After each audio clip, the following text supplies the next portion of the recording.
Story 1.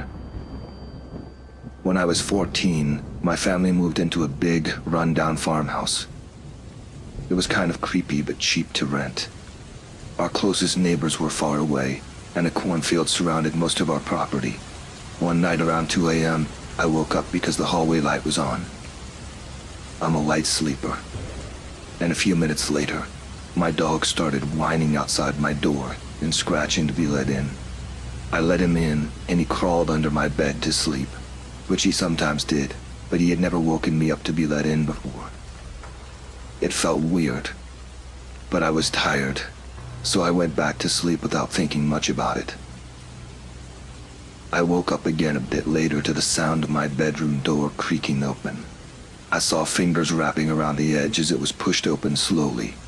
Still half asleep, I asked who it was. A man's voice, trying to sound like a woman, told me it was my mother. I said, "No, you don't sound like my mother," but he kept insisting. Since I wasn't fully awake, I didn't realize how strange it was. The door kept opening, and then an arm started to push through. That's when I got scared and screamed, realizing someone was trying to come into my room. My dog jumped out from under the bed and lunged at the door. This made the person shut it quickly, so I couldn't see their face or much else. By that time, my mom woke up from my screams and asked if I was okay.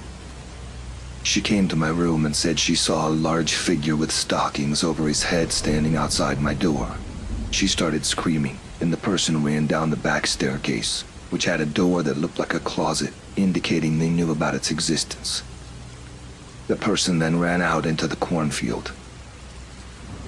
Nothing was stolen from our house, and there was no sign that the person wanted anything other than to enter my room. Since then, I felt very anxious just thinking about it, and I don't think I've been the same since it happened. Story 2. I work at Quick Mart on the graveyard shift, where I'm the only one there for 8 hours. I've been working there for about 5 months, so I'm used to the usual sounds and odd noises. When I first started, a customer told me about an old man who used to work at the store and died of a stroke about 2 years ago. A few days after hearing that, I was working the swing shift when the graveyard shift guy came in for the shift change. We started talking, and he asked if I had any questions about the store. By then I knew the basics, but he said, "Let me show you something." He took me to the back room and showed me the old man's jacket. He said our manager really liked him and couldn't get rid of the jacket. He also mentioned that sometimes during the graveyard shift, you might hear strange noises. A few days later, I noticed some weird things happening, like the cooler door opening and closing by itself and a can of iced tea falling to the ground. These could have reasonable explanations, so I didn't think much of it.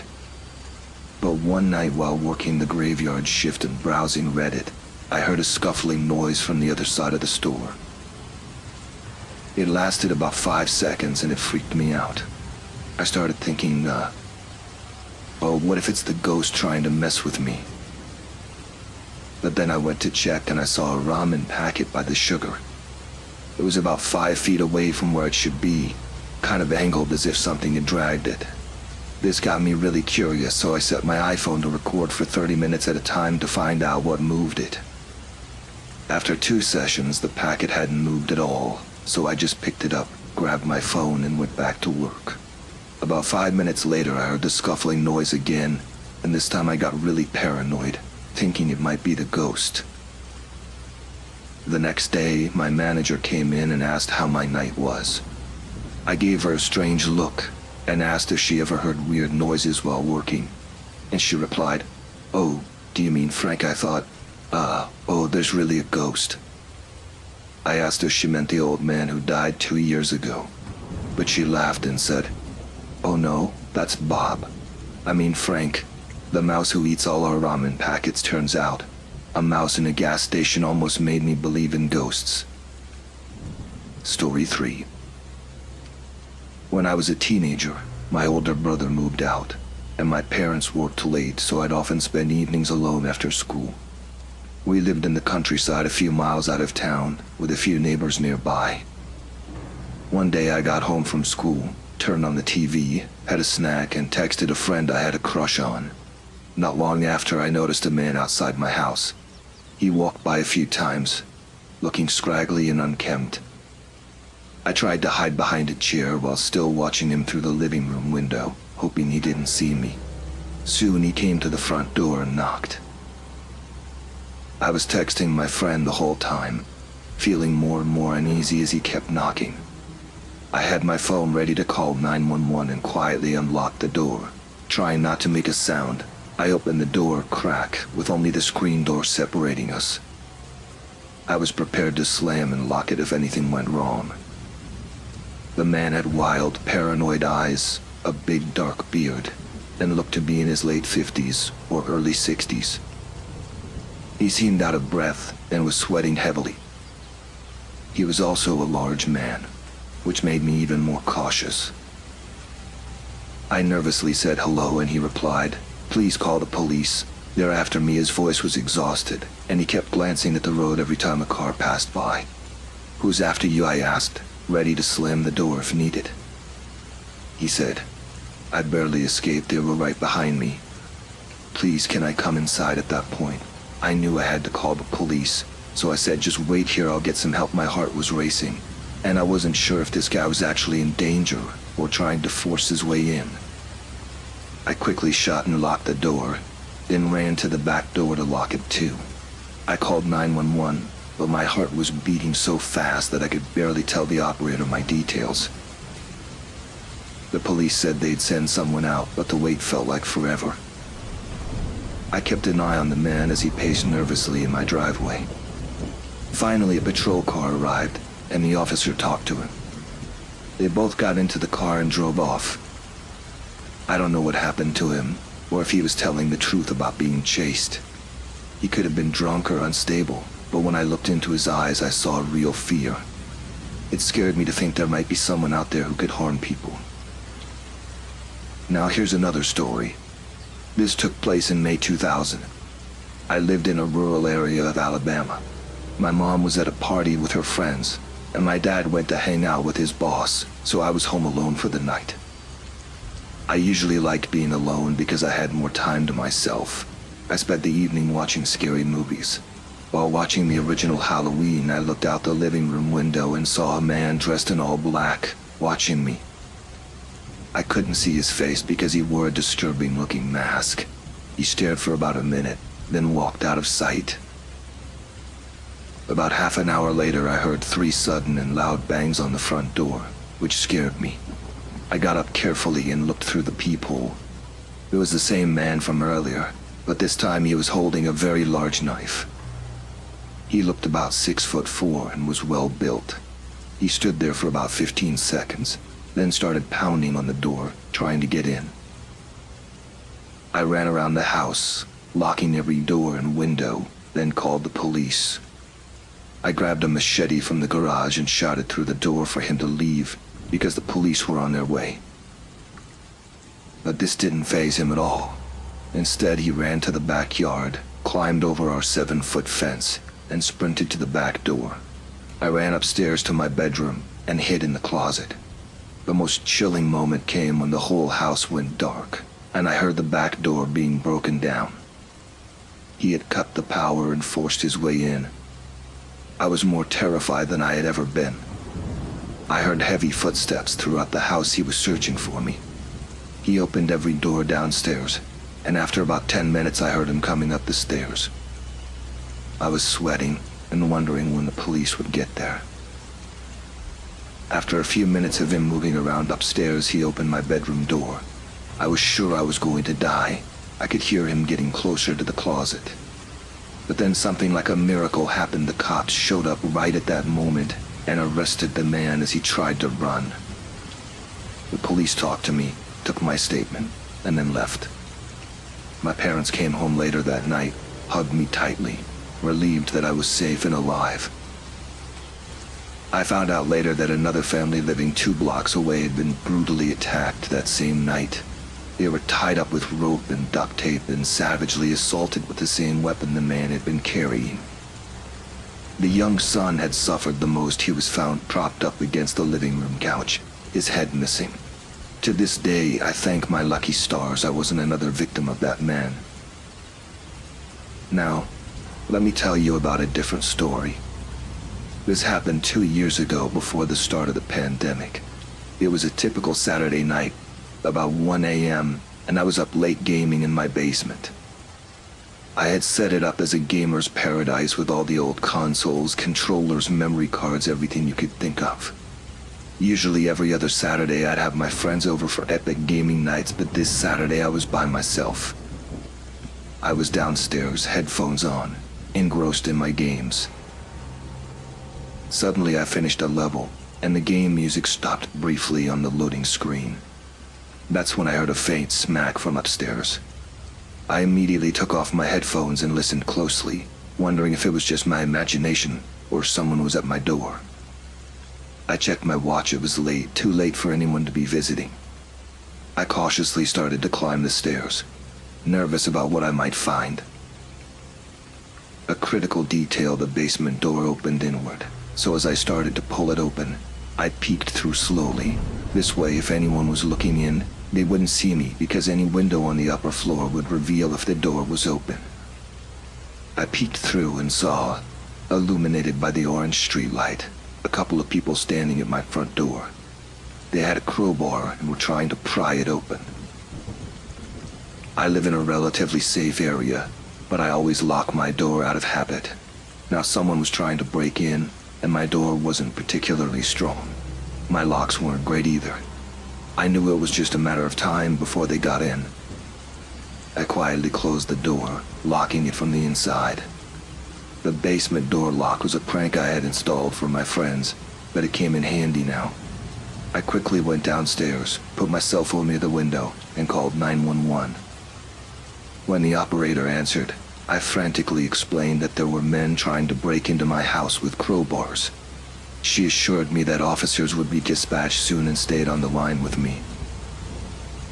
I waited in absolute fear, hoping the police would arrive before the intruders got inside. I could hear them struggling with the front door, and I feared they might find another way in. I was terrified, thinking they might break down my door at any moment. I stood by the window, listening to the 911 operator, her calming words keeping me from losing it. Soon I heard the police sirens approaching, and then a loud commotion from upstairs as the police arrived and confronted the intruders. After it was over, a few things were stolen, but they caught some of the criminals. Unfortunately, I never got back all of my belongings. The real loss was my sense of security. If you've experienced a break-in, you probably understand that feeling of vulnerability. I had extra locks installed on my doors and latches on my windows, but I still felt exposed. I got security cameras for my home and even bought a special TV to watch the outside of my house at night, just to help me sleep. Sometimes I still don't feel safe in my own home. These intruders took away my sense of safety, and I can't forgive them for that. Here's another incident that just happened to me. It was around 9:30 p.m. On a Tuesday night. Nothing ever happens on Tuesdays, right? I went downstairs to get my dog so she could sleep in my bed. I said goodnight to my parents, took my medication, and got a glass of water. I set the glass down, turned off the lights, and headed back upstairs with my dog. As I got settled, I remembered I left my water downstairs, so I went back to get it. As I walked into the kitchen, I saw a car pull up outside. I thought it might be my older sister, but she was staying at a friend's house. It was a small compact car with 2 men inside. I had no idea who they were, so I started to worry. I tried to get a closer look without being seen. I'm a small guy, about 5'5", and not very strong. A 14-year-old kid isn't going to be able to take on 2 large men.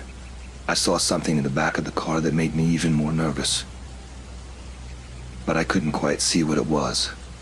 I snapped out of my confusion, grabbed my water, and saw one of the men getting out of the car, heading towards my house. At that point, I panicked and ran to my parents' room, asking who was outside. My dad was puzzled and asked if it was my sister. I told him I didn't know who these people were. They weren't our neighbors, and besides, our neighbors live close enough to walk, so there's no reason they'd be arriving by car. My dad got up, and my mom followed. They went to the front door and saw a tall man in a gray hoodie carrying something. My dad immediately went out to confront him, while my mom rushed me upstairs and had her phone ready to call for help. I went to my room, still holding my water, unsure what would happen next. I don't know what became of those two guys who drove up to our house in the middle of the night, but I hope I never see them again. This reminded me of an incident that happened at our old house before we moved to this one.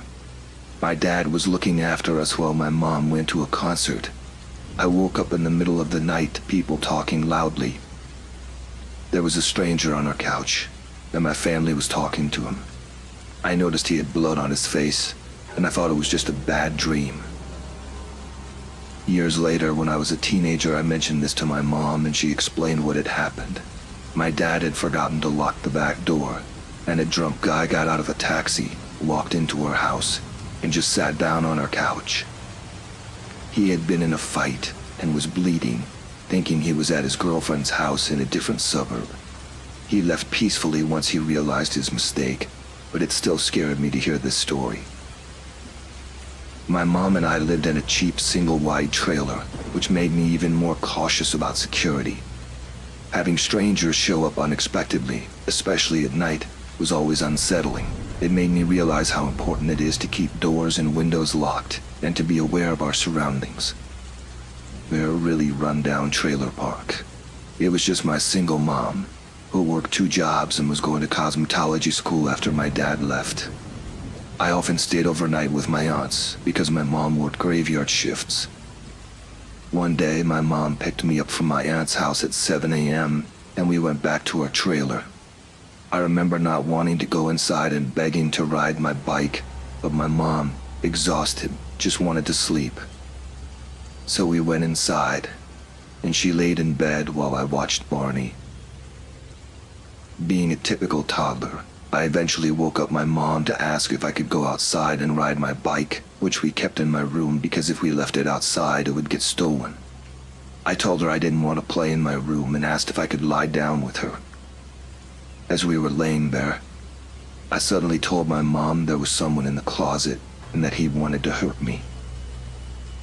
I don't know how I knew that. I didn't even think I had gone into my room that day. My mom got up to show me that no one was in the closet, but when she tried to open it, the folding door got stuck. Something was blocking it. It turned out that a previously convicted child molester had skipped bail and had been watching my mom's comings and goings for a few days. He had broken into her house while she was at work, hid in the closet, and took my bike with him, hoping I would come looking for it when I got home. The bike getting stuck on the metal tabs at the bottom of the folding closet door kept him from attacking my mom when she opened it. We ran out of the house as fast as we could, got into the car, and drove away. Unfortunately, the guy escaped before the cops showed up. To this day, closets still scare me because of that incident, even 26 years later. When I was in college, I sublet a place from a friend over the summer and lived with a bunch of college friends. It was great, but I worked late afternoon shifts, so I usually got home around 2 p.m. I think I was watching something on TV one day when. But I started hearing some banging and figured one of my housemates had come home at an odd time. I didn't think much of it at first, but the banging got progressively louder, so I thought maybe they were locked in or didn't have a phone to call someone. It kept getting louder, so I decided to check. It turns out that someone was actively breaking into my house through the back door. I quickly put on some shoes, grabbed my phone with my earbuds so I could call the police hands-free, and stood by another exit in case I needed to run. The guy eventually forced his way in and saw me. I was already talking to the dispatcher and took off running as fast as I could. I gave the police a description of the intruder, and sirens soon filled the air. After they arrived, I gave a statement, and the landlord secured the back door by nailing it shut until they could repair the frame and install a new deadbolt. Luckily, nobody was hurt, but it was a close call.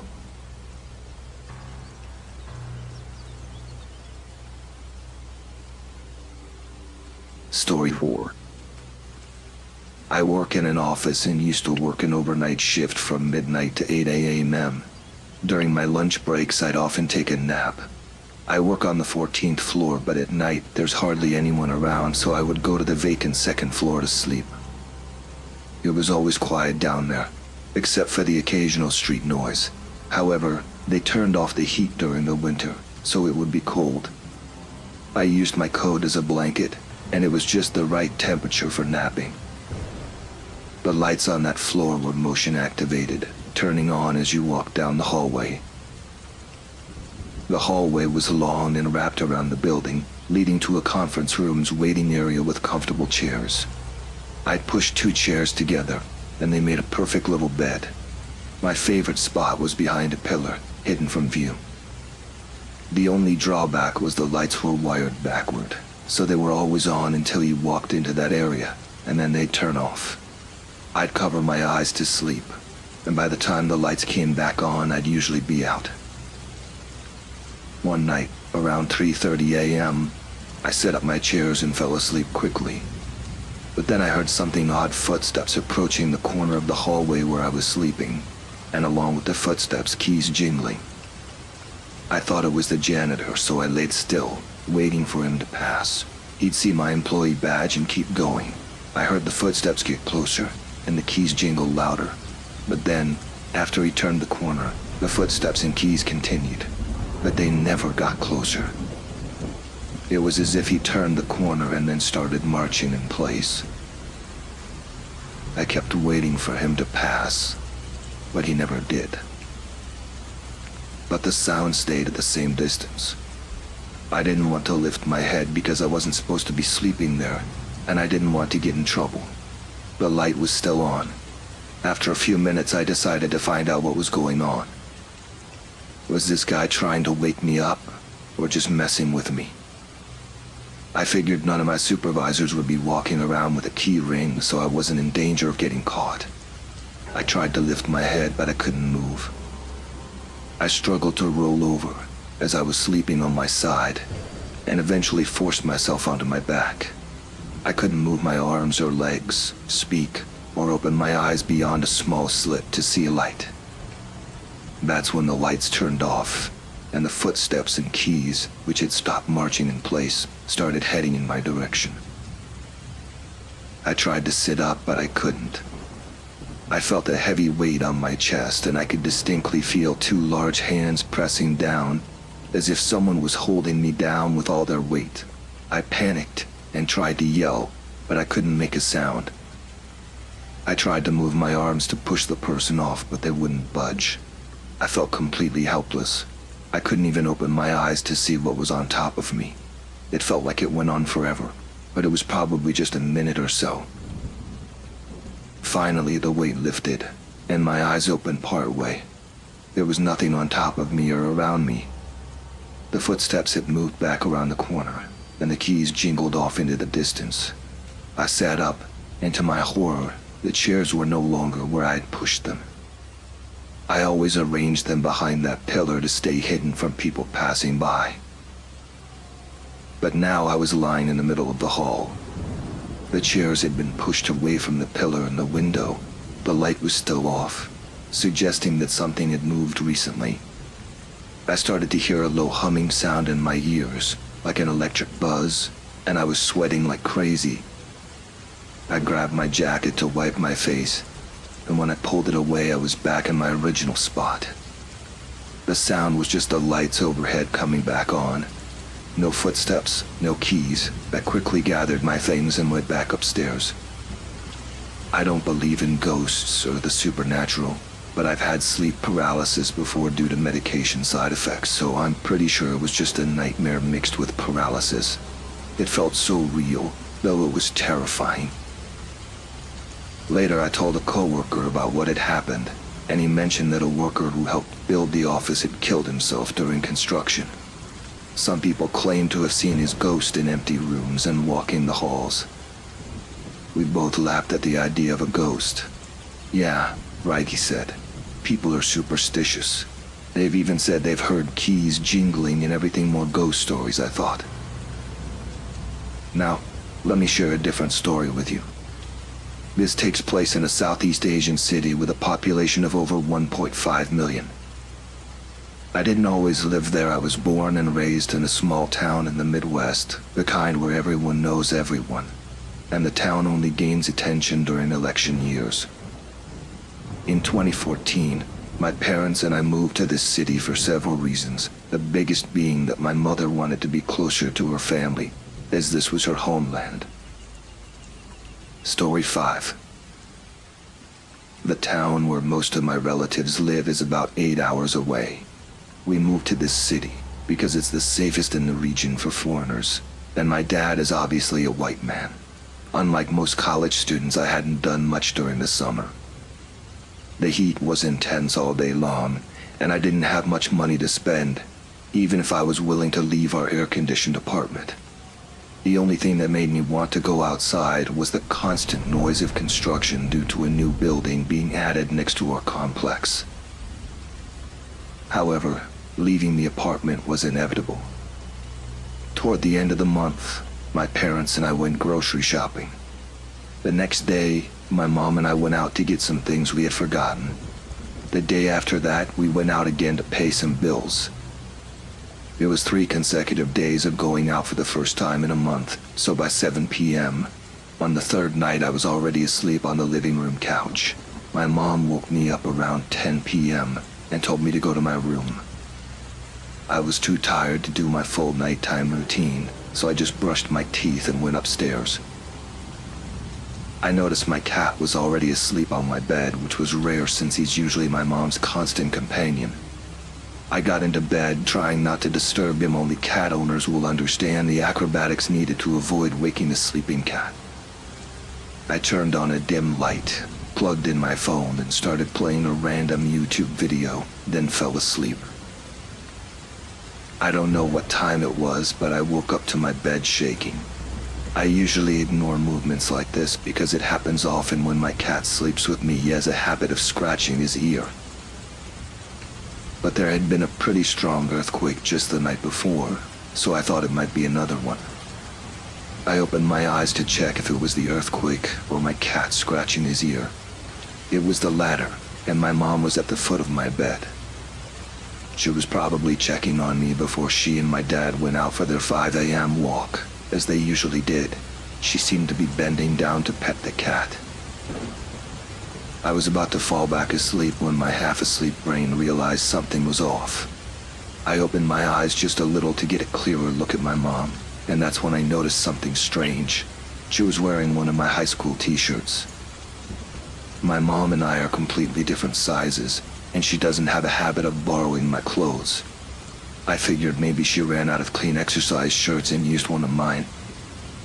But then I noticed she was also wearing another one of my high school t-shirts wrapped around her head in a weird way that outlined the shape, not covering anything but just framing her face. Another thing that caught my attention was that my closet doors were wide open. My mom always told me to keep them closed because she didn't want the air conditioning to be wasted on the closet, so I usually made sure they were closed. I wasn't getting ready, so there was no reason for them to be open. Then I noticed something else. While my mom sometimes pets my cat when checking on me, she never bends down like the person in my room was doing. I couldn't remember her ever bending like that since I was a kid.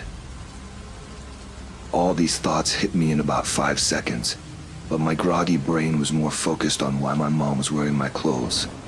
I sat up a bit, squinted to read the writing on the back of the shirt to make sure it was really mine and not just one that looked like mine. That's when the person turned to look right at me before running out of my room, crouching in a way that seemed unnatural. It wasn't until he was near the stairs that I fully processed what was happening. This person wasn't my mom. They weren't even a woman. I shot out of bed, instinctively wrapping my blanket around me because my night clothes suddenly felt too revealing. It was clear I had an intruder in my house, not a family member. The person moved so fast, and the bizarre way they bent over and crouched still haunts me. Only then that I began screaming. I hesitantly followed him out of my room and watched as he ran down the wooden stairs with deafening steps that echoed throughout the 3rd floor, almost drowning out my cries. If I was going to get my parents' attention, who were sleeping behind a closed door on the second floor, I needed to be louder. I stood at the top of the stairs and screamed as loudly as I could. I could feel the strain in my lungs. After what felt like forever, but was probably just a few seconds, my parents' door swung open, and my mom rushed up the stairs with a panicked look on her face.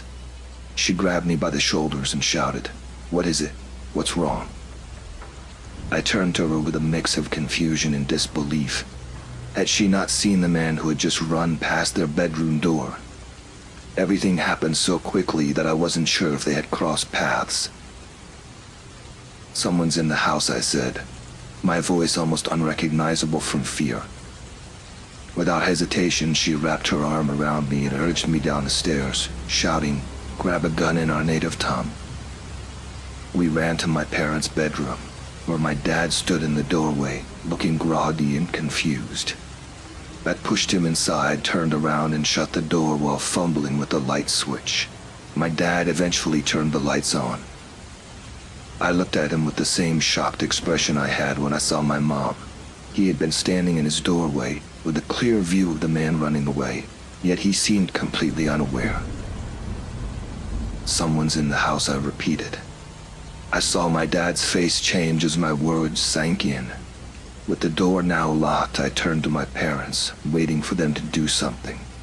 For 19 years, they had always taken care of me and met my every need. Now I felt like I needed them to take charge, but everyone seemed frozen in shock. But now they stood there just as scared and defenseless as I was. In that moment, they seemed just like regular people, no longer the invincible parents I had always known. My dad, an infamous Type A personality, kept his gaze on the floor, processing the situation and deciding what to do next. My mom was the complete opposite. She grabbed her phone and started dialing 911, gently pulling her hair between her fingers. But she said the call wouldn't go through, so I took the phone from her and tried myself. When I put the phone to my ear, I heard a monotone voice say, "Sorry, your balance is too low to make this call in this country.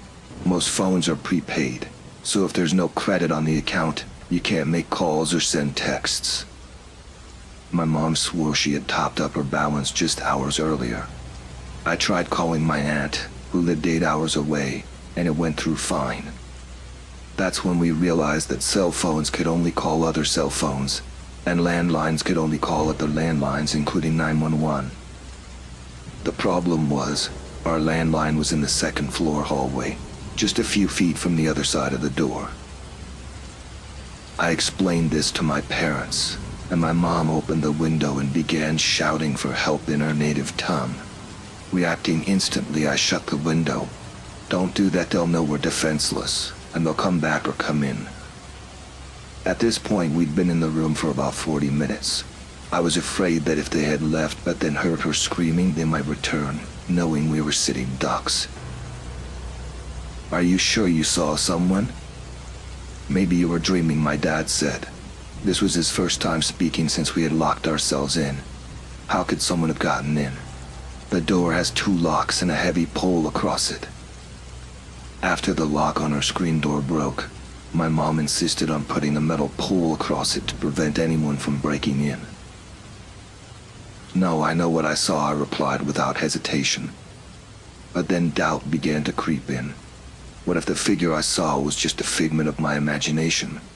The sounds and movements seemed so vivid, but it seemed impossible for someone to get in with that pole in place. Neither of my parents had seen the man when he ran past their door. I started to doubt myself, wondering if my mind had played tricks on me. But outwardly, I stuck to my guns. "Okay, we need to get out of the room and call the police," my dad said. My overthinking kicked in as I imagined us leaving the room. What if there were more intruders? Were they waiting for us right outside the door? Were they hiding and planning to ambush us when we least expected it? Maybe they were still in the apartment, rummaging through our belongings because they knew we were too scared to leave. Had they heard my mom screaming for help and come back? We searched the room for weapons to defend ourselves, but we didn't find anything useful. You might be wondering about the gun my mom shouted about that never existed. She just said it to scare off the intruder, hoping he would leave. So with my dad holding half a pair of broken scissors and my mom clutching a small floor lamp, we braced ourselves for whatever was on the other side of the door. My dad quickly unlocked the door and swung it open, trying to catch anyone out there by surprise. The eerie yellow light in the hallway and the complete silence felt like a scene from a horror movie. Straight ahead, we saw the door to the second floor balcony wide open, and the screen on the nearby window had been pried open. My first feeling was reassurance. It meant I wasn't imagining things. The second feeling was dread because it confirmed that someone had really broken in. We searched the second floor and found no one and nothing unusual. Then we moved to the first floor and saw a pitcher of water dripping with condensation on the kitchen table. My mom asked if I had forgotten to put it back before going to bed. But I distinctly remember only brushing my teeth. I knew I hadn't taken it out. Our windows have glass on the outside and screens on the inside, which is different from typical American windows, and we saw that the glass was never wide open, but the screen had been pried open. Both locks on the doors were still bolted, and the pole was still in place, so how did they get in? We figured the intruder had initially tried to break in by reaching through the small gap he made in the screen window to unlock the door. But his calculations were off, and he couldn't reach it. So, he climbed up to the second floor, did the same thing, and managed to unlock the door. He could do this because he climbed through the apartment where construction workers hadn't finished their work. We dialed 911 5 times, and even though the police station was just a 3-minute drive away, it took them no less than 45 minutes to arrive. While we waited, my mom knocked on other apartments to warn them, but no one answered. When the police finally showed up, they said they had received a call earlier about a woman screaming for help my mom, but they couldn't find the location of the screams. They searched our house but found no one, and didn't even tell us how to file a report. They were pretty useless. We called our landlord about the break-in, and she claimed there hadn't been any break-ins before. But when we spoke to a neighbor, she confirmed that there had been 3 not long ago. Over the next few weeks, we noticed that things had been stolen, like sunglasses, backpacks, jewelry, money, and items from our storage room. My phone was gone, which I assumed he took when he was crouched over my bed. He probably wanted the charger too. But strangely, my laptop and camera, which were sitting on the desk next to my jewelry box, were untouched. My parents think the intruder planned to take the heavier items last so he wouldn't have to carry them around. Despite my parents' theory, I didn't see anything in the intruder's hands when he left. He took 4 of my shirts, 2 of them being the exact same. He also went into my cousin's room and stole her towel of all things. Thankfully, she had gone home for the summer, so she wasn't around. It was a creepy and unsettling experience, making us all a lot more cautious about our security. But it's almost as if the thief knew which rooms to target. He went into my cousin's room and my room, but completely avoided my parents' room. I also couldn't get over the fact that he drank our water straight from the jug, which made sense since he climbed into the second story. This country is known for being superstitious, and my mom said that thieves sometimes leave water behind to make homeowners fall into a deep sleep. There's a belief that the water symbolizes the calming waves of the ocean. I'd never been one to believe in superstition, but she thinks that's why I was able to wake up. A few hours after the incident, we decided we were going back to the States. This wasn't the only reason for our decision, but it was the final straw. I'm just grateful we all came out safe and nothing worse happened. I'm also incredibly thankful for my cat, since he's basically the hero for waking me up. In fact, my cousins are now fighting over who gets to keep him once we leave.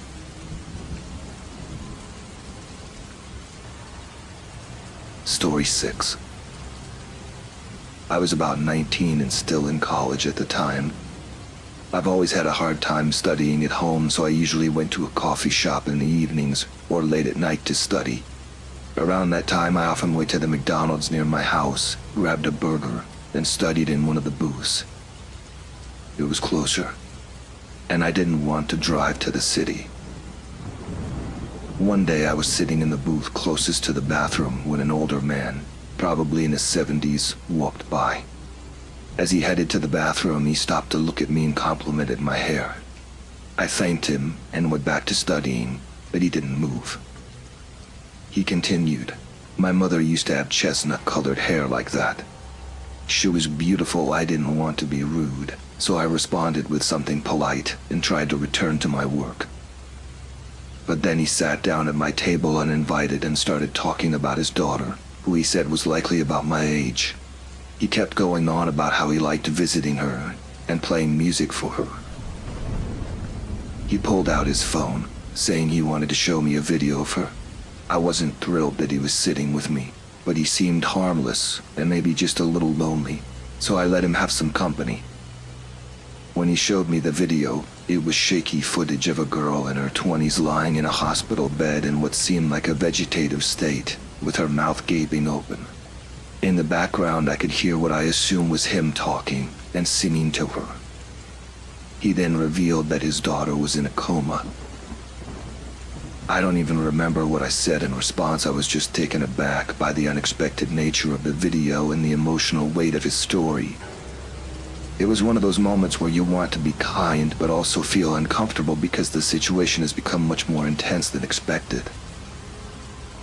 But I think I expressed how sorry I was that his daughter was in that condition, and then tried to call my boyfriend, who was supposed to meet me there after work. It's around 11 p.m. now, and this man is still sitting at my table, oversharing details about his life while I'm clearly uncomfortable in trying to focus on my studies. Eventually he gets up, and I watch him leave through the front doors, heading to a large white van. As he opens the side door, I see that he might be living in the van inside. There are clothes, bedding, and boxes, all in a cluttered mess. He crawled in, and I thought that was the last I'd see of him. I went back to studying for my math test. A little while later, I heard the front doors open again, and he walked straight back to my table. He handed me a business card and said he was running for president, asking for my vote.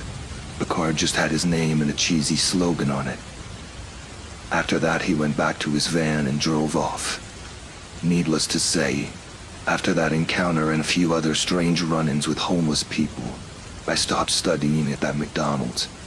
To the presidential candidate living in his van, let's not meet again. In my late teens in Dublin, Ireland, I used to visit a particular nightclub every week and got to know many of the regulars. I was introduced to a new woman whom no one really knew, so I said hello and had a short, polite conversation before going back to my usual night of dancing and drinking. At the end of the night, I left a bit earlier than my friends because I lived far outside the city. I took a taxi home, went to bed, and fell into a deep sleep. The next morning I woke up to sunlight streaming into my room, but something felt wrong. There was too much weight on the bed. I looked down to the end of the room, and there was the woman from the nightclub sitting on the edge of my bed, staring at me with wide eyes and a strange smile. It was unnerving and unsettling. I had no idea what to say. It wasn't a look of lust, it was a creepy, obsessive kind of look that sent chills down my spine. I got up, got dressed, summoned some courage, and told her, "You're leaving now." I marched her out of the house and told her that buses leave from the end of the road every half hour. She left without saying a word. From talking to friends and family, I pieced together what had happened after I left the nightclub. She had tried to follow me, but she lost me. She went back to the club, asking around until someone told her the general area where I lived. She took a taxi there, knocking on random doors and waking up neighbors. Eventually someone told her exactly where I lived and even lied to my sister, saying I had been expecting her. My sister was annoyed about being woken up but let her in. From there she found her way to my room and sat there, watching me for who knows how long. As it turns out, almost no one from the club knew her. but we all assumed someone else must have. What really spooks me is that if she had wanted to hurt me for any reason, she had made her way right into my family's house, right into my bedroom. It's terrifying to think about how easily she gained access. The idea that she might have sat there for hours, just watching me sleep, is enough to make my skin crawl. Switching topics, here's another story from when I was about 6 years old. I'm 19 now, working full-time, and I've moved out of the place where this happened. It was a decent neighborhood, though there were occasional creepy people who'd walk or bike by. We also had some apartment buildings where some residents were into drugs, but they were generally nice people who never bothered anyone.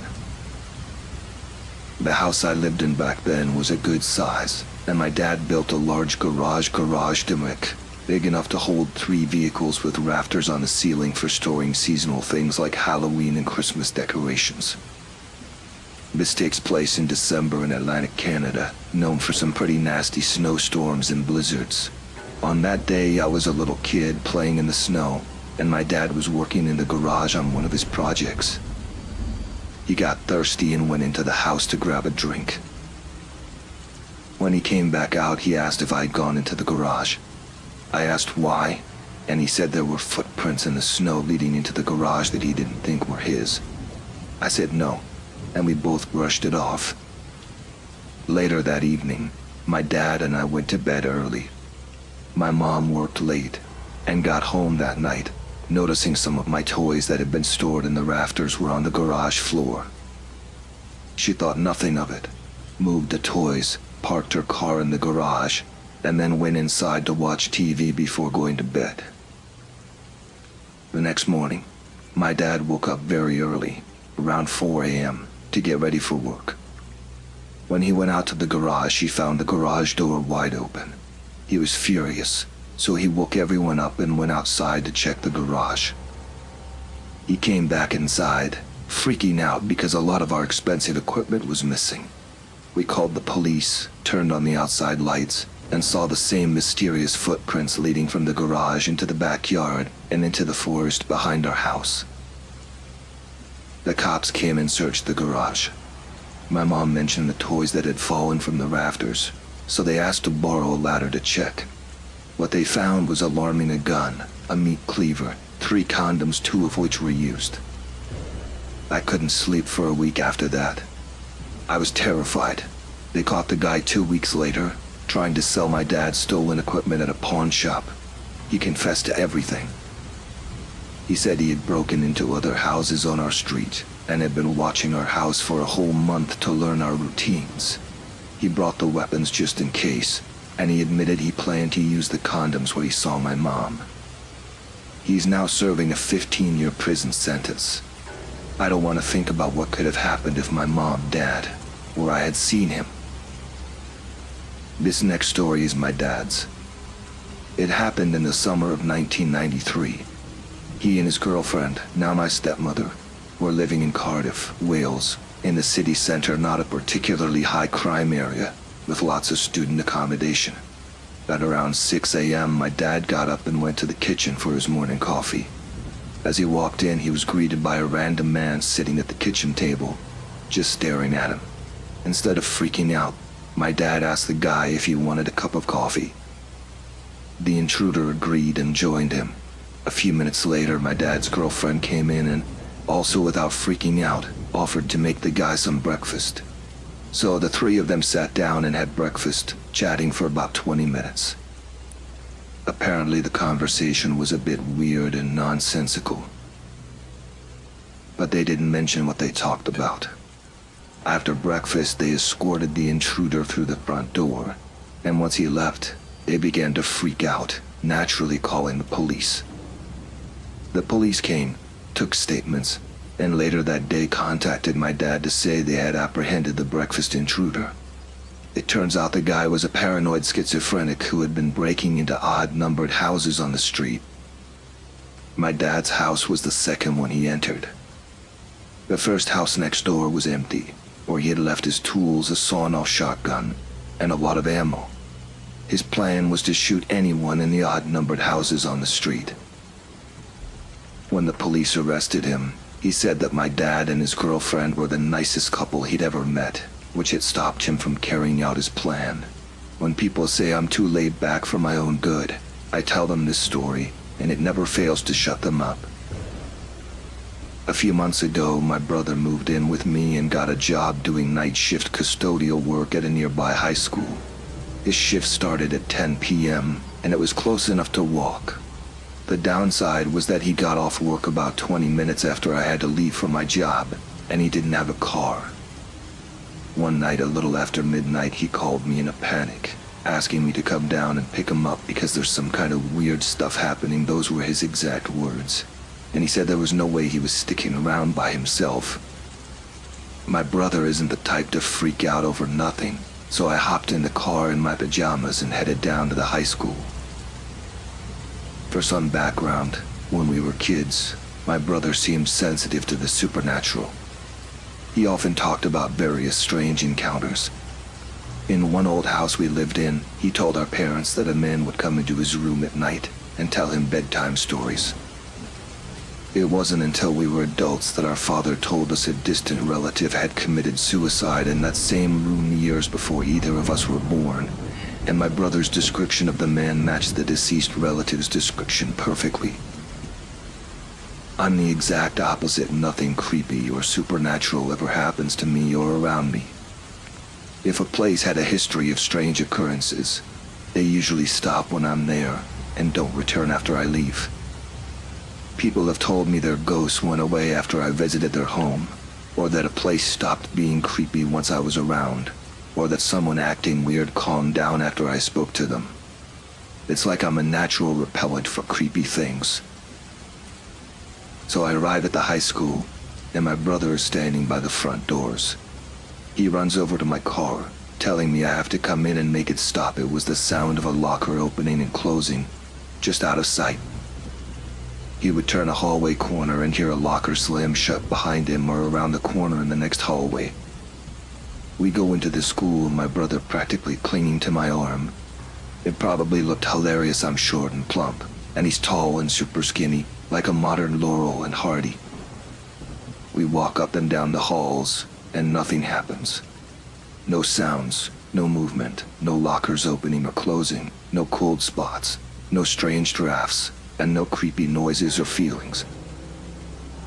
We walk down the last hallway, and it's getting close to 1 a.m.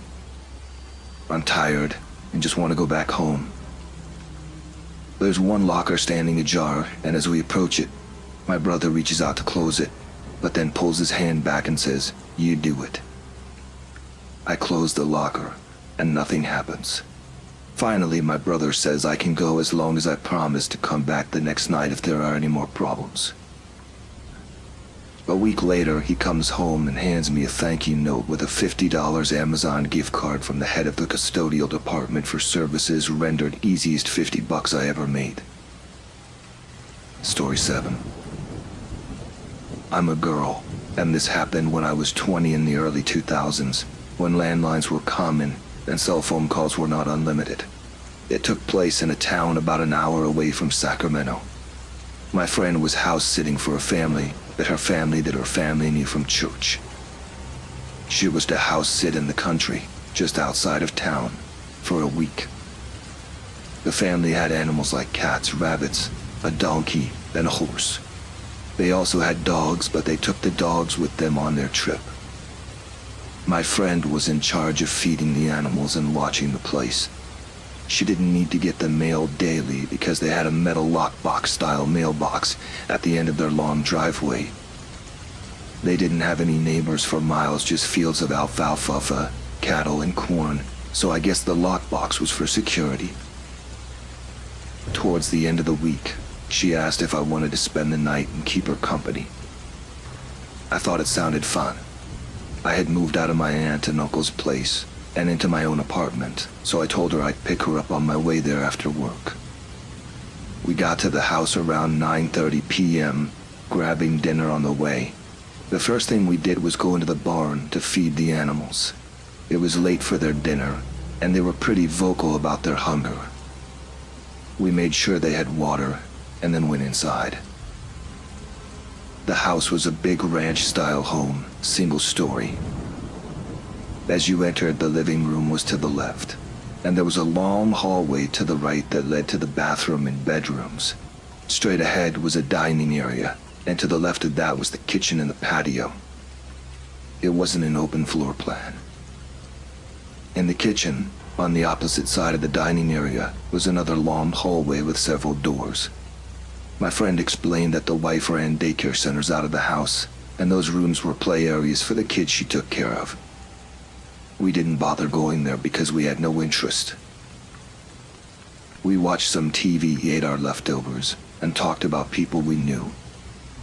As it got later, my friend turned on the house alarm and said she didn't like sleeping in other people's beds, so she'd been sleeping on the couch and offered it to me. She would sleep in one of the two huge recliners that reclined so far back it was almost flat. The chairs were really comfortable. So I said I'd take the chair. I lay back in the recliner with a blanket. We turned off the TV and were talking in the dark for about 20 minutes when the motion sensors triggered the floodlights, illuminating the room through the windows. I don't understand why people in the country think it's okay to not have curtains or blinds. It's insane to me. We both went silent, and Amanda said maybe it was one of the cats. But then we heard the sound of gravel crunching, like someone walking across the parking area outside. My chair was closest to the window, so I carefully slid down to the floor, clutching my blanket. The floodlights timed out, and my friend slid to the floor too. We lay on our stomachs in the dark, not knowing what to do. Suddenly there was a loud bang, and the house alarm started blaring as the floodlights turned on again. It was so loud that we covered our ears, and I began to panic. I was so close to peeing my pants from fear. I started crawling towards the security keypad because I'd seen in commercials that there's a button to push when you need help, like sending police to your location. The screen on the keypad said, "Patio 1 of 2 open." Amanda started to cry a little and hit the call assistance button on the pad, but nothing happened, no response, no help. I asked her where the phone was, and she said there's one in the kitchen and one in the parents' room down the hall. Our choices were to go to the kitchen, which was near the windows and one of the patio doors, or down the hall to the parents' room. I asked her where the other patio was, and she said it's in the daycare part of the house. It was an easy decision. We went into the parents' room, where it was pitch black. I asked Amanda where the phone was, but she said we might need to turn on the light to find it. I didn't want to, but we had no choice since we didn't have a flashlight, and I didn't bring my cell phone because of limited minutes. It was a simpler time, and Amanda didn't even own a cell until after this happened. She turned on the lights, and we began looking around the room. Not only did these people not have curtains on any window, but they didn't even have a closet door. We noticed a golf club leaning against the wall by the bed. It was probably used instead of a baseball bat, like the one we had next to our bed at home. We figured if you hit someone with it, it's bound to leave a mark. So she grabbed the golf club, and we continued our search for the phone, checking the usual places. We found the cordless phone stand, but the actual phone was missing.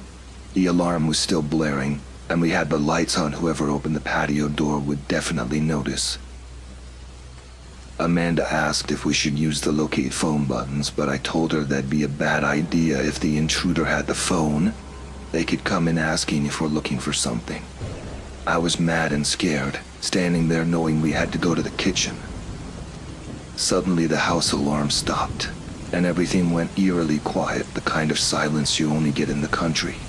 There wasn't another golf club for me to grab, so I made Amanda go out first, flipping every light on as we went and keeping all the doors in the hallway closed. We double-checked the security panel, and it still said patio 1 of 2 open. We hit the call button again, but it didn't work. After checking that the front door was locked, we headed to the kitchen. I told Amanda we had to check the patio near the kitchen, and I grabbed a big knife that wasn't even close to being sharp. We checked the patio door. It was locked. We turned on all the lights and found the phone, which was an old-fashioned wired phone attached to the wall. Amanda called 911, explaining what happened to the dispatcher. As she was on the phone, I heard a whistle coming from the kitchen window. The thing people don't realize about turning on the lights is that, while it makes it harder to see outside, people on the outside have a clear view of you through the window unless you press your face against it. The whistle sounded like someone was trying to get someone's attention, a sharp, high-pitched sound. It was coming from right outside the kitchen window. But I don't see anything outside, and I'm not about to press my face to the window to find out if I'm the person they're whistling for. My friend is still on the phone with the dispatcher, crying and saying she doesn't know the house address. She hands me the phone, and I say hello. The dispatcher, who sounds annoyed, tells me she needs an address to send the police to. I ask if she can trace the call, and she replies with something like, "Your house sitting, and you don't even know where you're at." Frustrated and scared, I hand the phone back to Amanda and start looking for something with an address in the kitchen. I'm checking the junk drawer, the counter, the fridge, anywhere while keeping my eyes on the hallway that leads to the daycare rooms, knowing the open patio doors on the other side of those doors. Amanda tells the dispatcher that she doesn't pick up the mail because of the lockbox, and then, a few seconds later, she removes the phone from her ear and stares at me with a blank expression. I ask if they're tracing the call because I can't find anything with an address. She responds. She said, "I hope the police find you in time," and then hung up the phone. I was now really scared and angry. We knew there were people outside, we knew the patio door to the daycare area was open, and we didn't know what to do.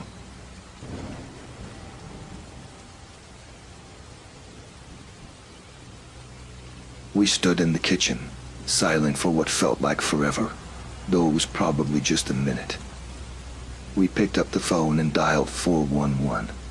I told Amanda that they would have the number for the police department.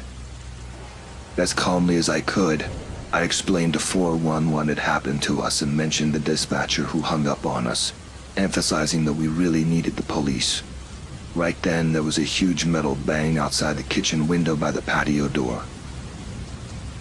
It sounded like someone had dropped something metal and heavy.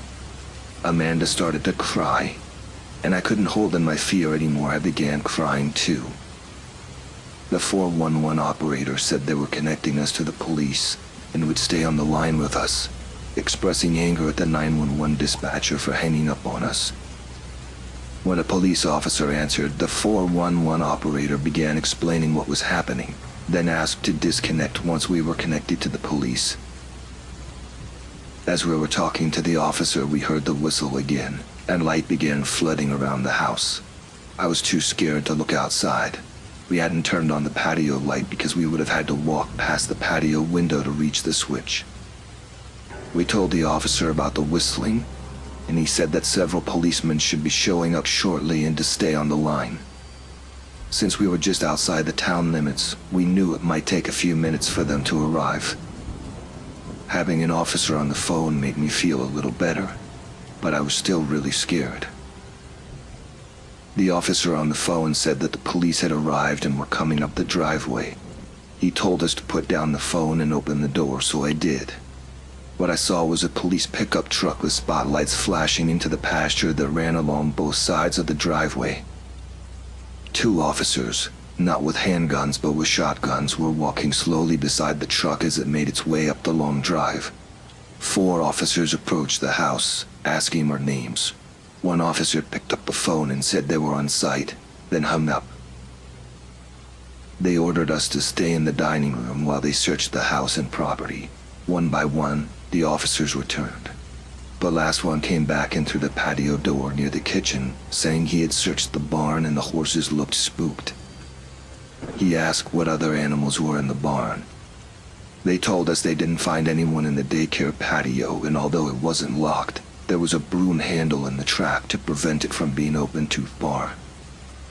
I looked at the patio door where the officer entered and noticed it didn't have a broom handle, which made me feel dumb because he just walked through it.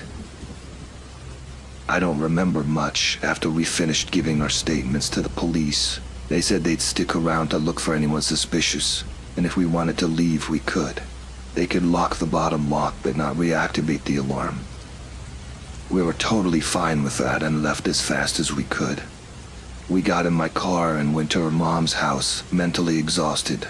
We fell asleep, and I went to my office job the next morning. Amanda said she really didn't want to go back to the house, but she had to feed the animals. Her mom suggested taking her sister along, and that's what she did.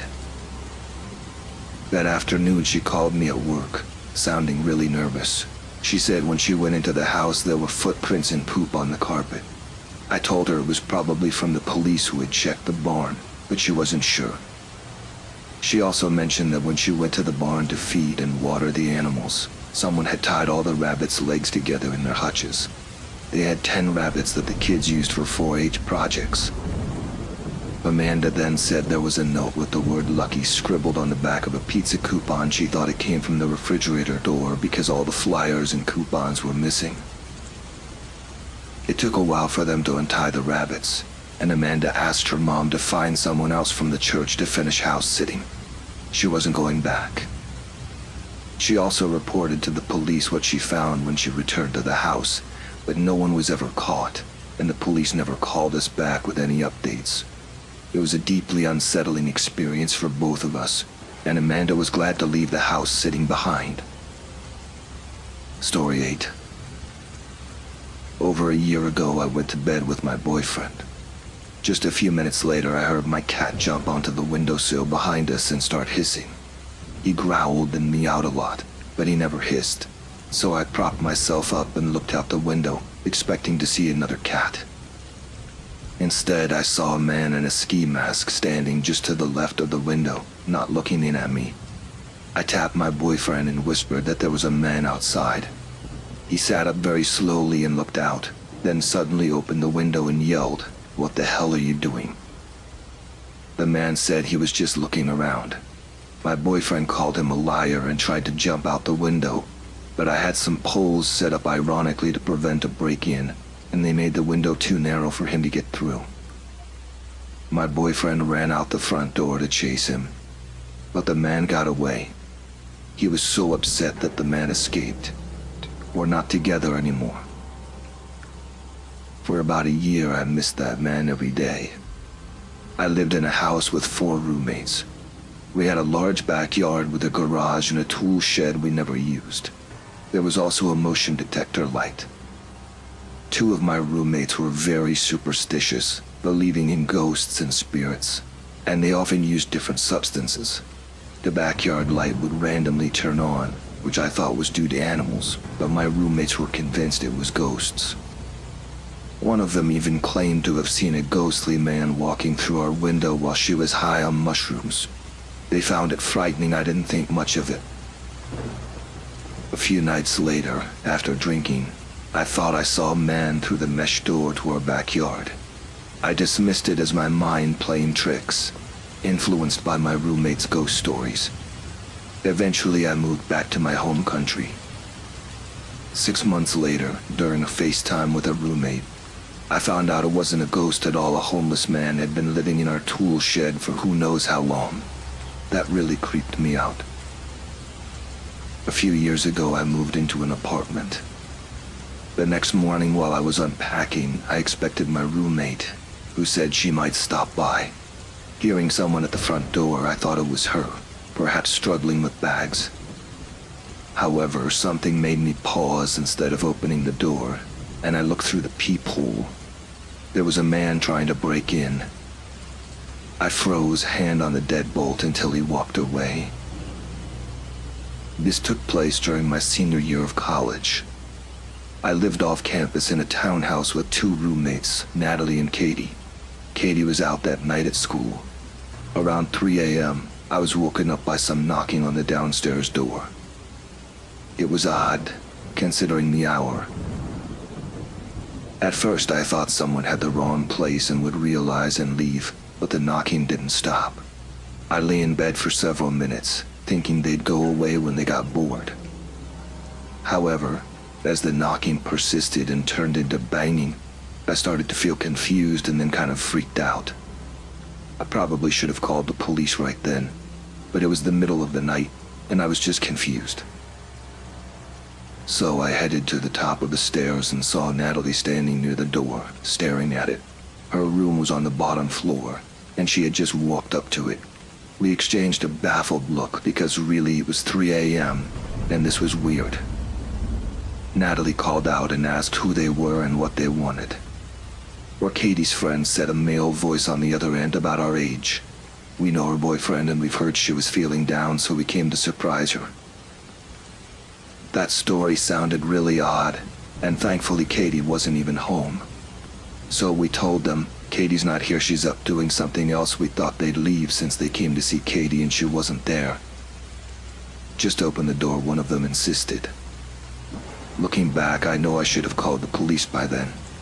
It was weird, but that night I understood why people do foolish things in horror films. I had been suddenly woken up, and everything felt unreal.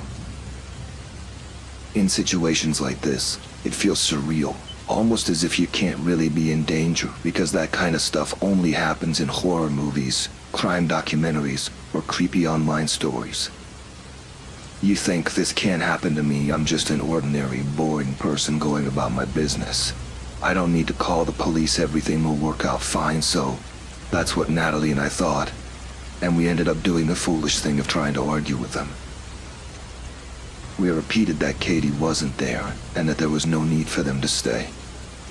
Eventually, Natalie asked what their names were. We heard 2 distinct voices throughout the encounter, but only one gave us a name. I texted Katie to ask if she knew someone by that name. After a few minutes, during which we were still arguing with the stranger, Katie replied that she didn't know them, but didn't think they knew where she lived. That was worrying, especially since the person at the door had a male voice, so we knew something was off. I told Katie to stay where she was and not come back until everything was clear. Finally, we warned the guys that if they didn't leave, we would call the police. They responded, no, don't call the police. If we wanted to do something bad, we would have done it already, right? That did not help their case at all. They kept insisting, just open the door. The situation escalated with them repeatedly telling us to just open the door, until we finally did call the cops. We went into Natalie's room and dialed 911 to explain what was happening. Luckily, there was a police station nearby, so help wouldn't take long. Unfortunately, I made the mistake of going back into the living room and yelling through the door that we'd called the cops. Surprisingly, this didn't scare them much. They seemed only mildly upset and kept arguing. Everything changed when we heard a neighbor's door swing open, and an angry man threatened to call the police himself. For whatever reason, that scared them off, and they left. When the police arrived, we explained the whole situation. Natalie mentioned that a couple of times she had peeked through the blinds of the window near the front door and noticed there were actually 2 guys. But only one of them was ever at the door at any given time, and they would switch. One would sit in the driver's seat of a parked car out front, presumably ready for a quick getaway. It's somewhat reassuring they didn't appear drunk, according to Natalie, and they certainly didn't sound it. There wasn't much the police could do besides sweep the area a bit, but they advised us to call immediately if the strangers showed up again instead of engaging with them. One of the officers also gave us some self-defense tips and told us what kind of household items and chemicals could be used for self-defense. After making sure everything was okay and reassuring us, they left. We eventually called Katie and told her the weirdos were gone. She came over, clearly shaken. We sat down and asked her who it might have been. She didn't know people who had come to the apartment, so someone certainly knew her, but Natalie hadn't recognized the guys outside as any previous visitors. Worse, it turned out that not only did they know Katie's friend's name, but they also claimed to know her boyfriend, even though he didn't live in the same state where we were going to school. She was adamant that she didn't know anyone who would do that to hurt her. By that point, it was around 5 a.m., so I didn't even bother going to sleep since I had a workshop that morning. I ended up telling a lot of my classmates the story, which freaked them out too. Throughout the day, Natalie and I jumped at every unexpected noise, every shadow, every random movement.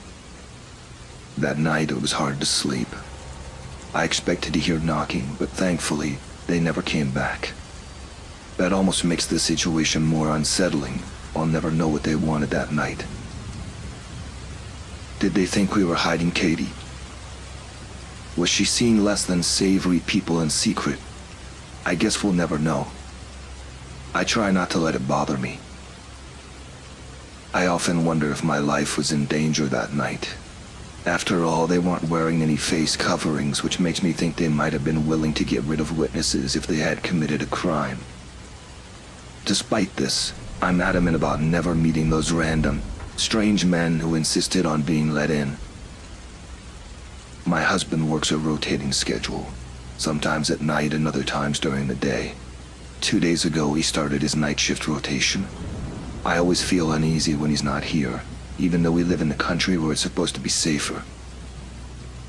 Around 9:30 Friday night, while I was doing dishes and my daughter was watching TV, I heard our screen door open. It makes a distinctive swoosh sound. Moments later, I saw the main door handle turn all the way down. It has an electronic keypad lock, so the handle turns even when it's locked. I felt so relieved that I had remembered to lock it. Immediately, the dogs started acting strangely, running to the windows trying to look out, growling and barking. Despite my reluctance, I looked out the window but saw nothing, no person, no car, nothing. I quickly picked up my daughter and took her to the bedroom, then called 911. The police arrived within a few minutes, possibly because they were already in the area. I explained what happened, and they looked around but only briefly, telling me that the wind had opened the screen door and that no one was out there. I live in the woods. The person could have been standing 100 feet away, watching their half-hearted search. I haven't felt safe in the house since then. I've even started locking the screen door. It's not like the house looked empty. All the lights were on, and the TV was showing a program. The deep fear I felt when I saw the door handle turn is hard to describe. I'm grateful that the dogs are very vocal and sound scary. It definitely deterred the person from trying harder to get in. This happened in 2016 when I was a 17-year-old first-year college student in film school. My name's Julia, and I'm currently 22. I lived alone in my first ever apartment. It was really small. I was really proud of my independence and never felt unsafe in my apartment. There were several reasons for this. The residence had multiple gates that required a code known only to residents. My door had 3 different locks, and it was located right next to the university, so most of the neighborhood residents were college students. Nothing bad had ever happened in the neighborhood before. I've always been meticulous about locking my door whenever I leave home. I also always check it twice because I have slight OCD.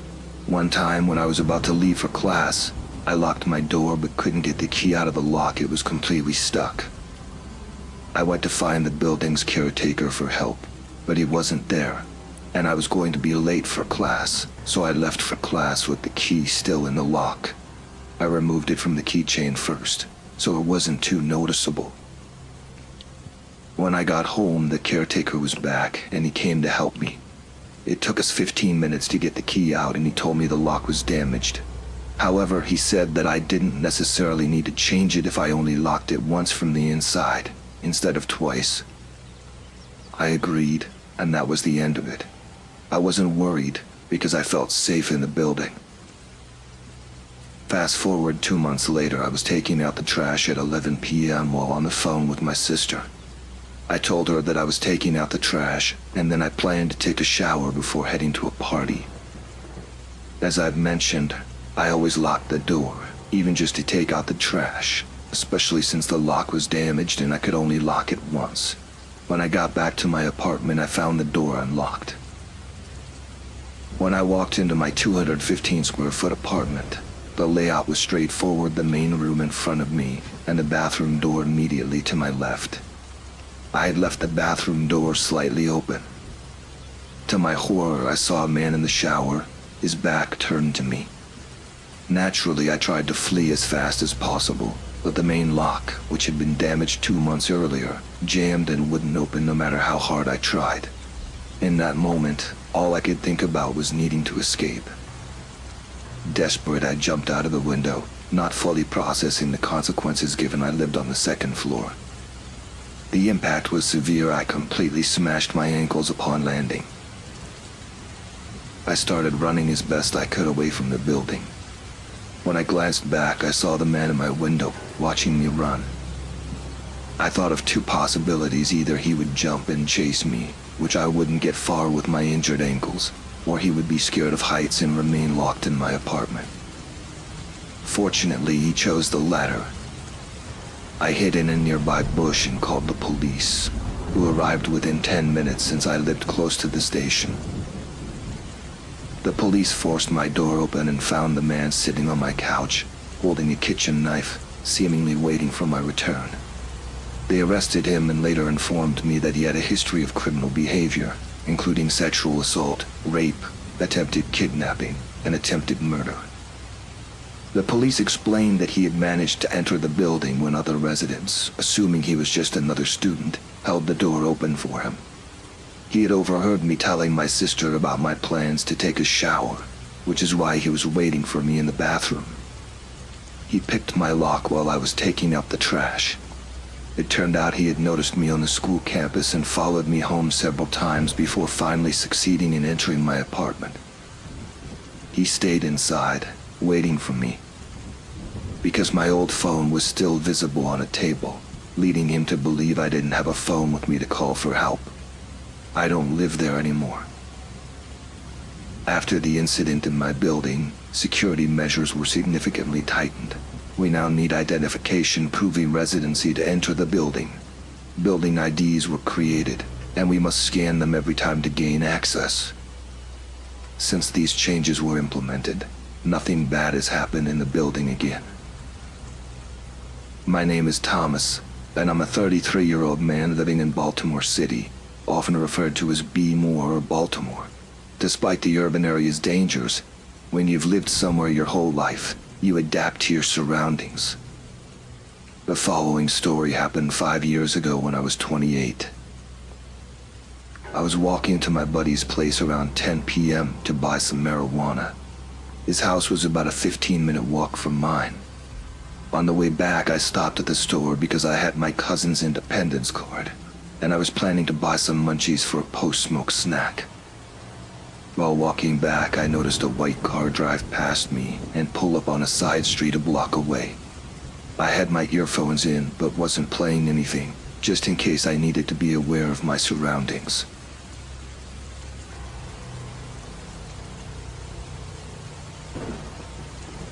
As I approached the block where the car had stopped, a guy hopped out and started catching up to me. I felt increasingly unnerved by his proximity, and when he was close enough, I heard him mutter something. Annoyed, I took out one of my earbuds and asked, "What do you want?" He immediately shot back with a fierce reply, "Do not speak to him that way," and that's when I noticed the silver firearm he was clutching in his coat. In my hands, I had a bag of junk food, and hidden in my shoe was a bag of marijuana. Without missing a beat, he demanded, "Where's the money?" At that moment, I realized I was being robbed. I stopped in my tracks and told him, "I don't have any money. I've just got this bag of green." That's when another person hopped out of the car, armed too, and positioned himself to my right. Standing between 2 armed men, I did the only logical thing I could think of in that moment. I took off my shoe and threw the bag of green to the ground, stuttering, "That's all I've got." One of them fiercely shouted for me to put my shoe back on. As I started to, I noticed there were quite a few people nearby, watching the entire scene unfold. The man on my left then threatened, "Yo, if you don't pull out $1, I'ma shoot you." My instinct to fight or flee kicked in. With no money on me and nothing else to appease the robbers, I hoisted my pants up a bit, preparing to run. Before I could say another word, I sprinted up the street. I was only 3 minutes away from my house. As I bolted, I passed people with shocked expressions who had witnessed the ordeal. 2 blocks from my house, I cut through a parking lot and by a gate surrounded by high bushes and trees. I stopped there to catch my breath. I couldn't run any further. However, I didn't stay long because I was still scared and unsure if I was still being chased. So I got up and jogged the rest of the way home. Once I was safe inside and had composed myself, making sure I wasn't followed, I sat down with my 8-year-old cousin. I told him just how dangerous it was to be out in Baltimore City after dark. Ironically, earlier that day, I had been telling him about the dangers of our city, and another time I was robbed. Safe to say, I no longer try to go out after dark anymore. Story 9. When I was 6 and my brother was 8, we shared a room in a townhome. We had wild imaginations which made the room feel creepy at times. We even befriended a black widow spider that would appear at night and hang out in the corner by the door. We would talk to it and make up stories about its daytime adventures. One night, as we were trying to fall asleep, we kept hearing pounding on the wall. We let it go on for a while before screaming for our mom. She looked disheveled when she came in and asked what was wrong. We told her about the banging, but as soon as she entered, it stopped. She said it was probably just the wind, which was a plausible explanation since it was monsoon season in Arizona.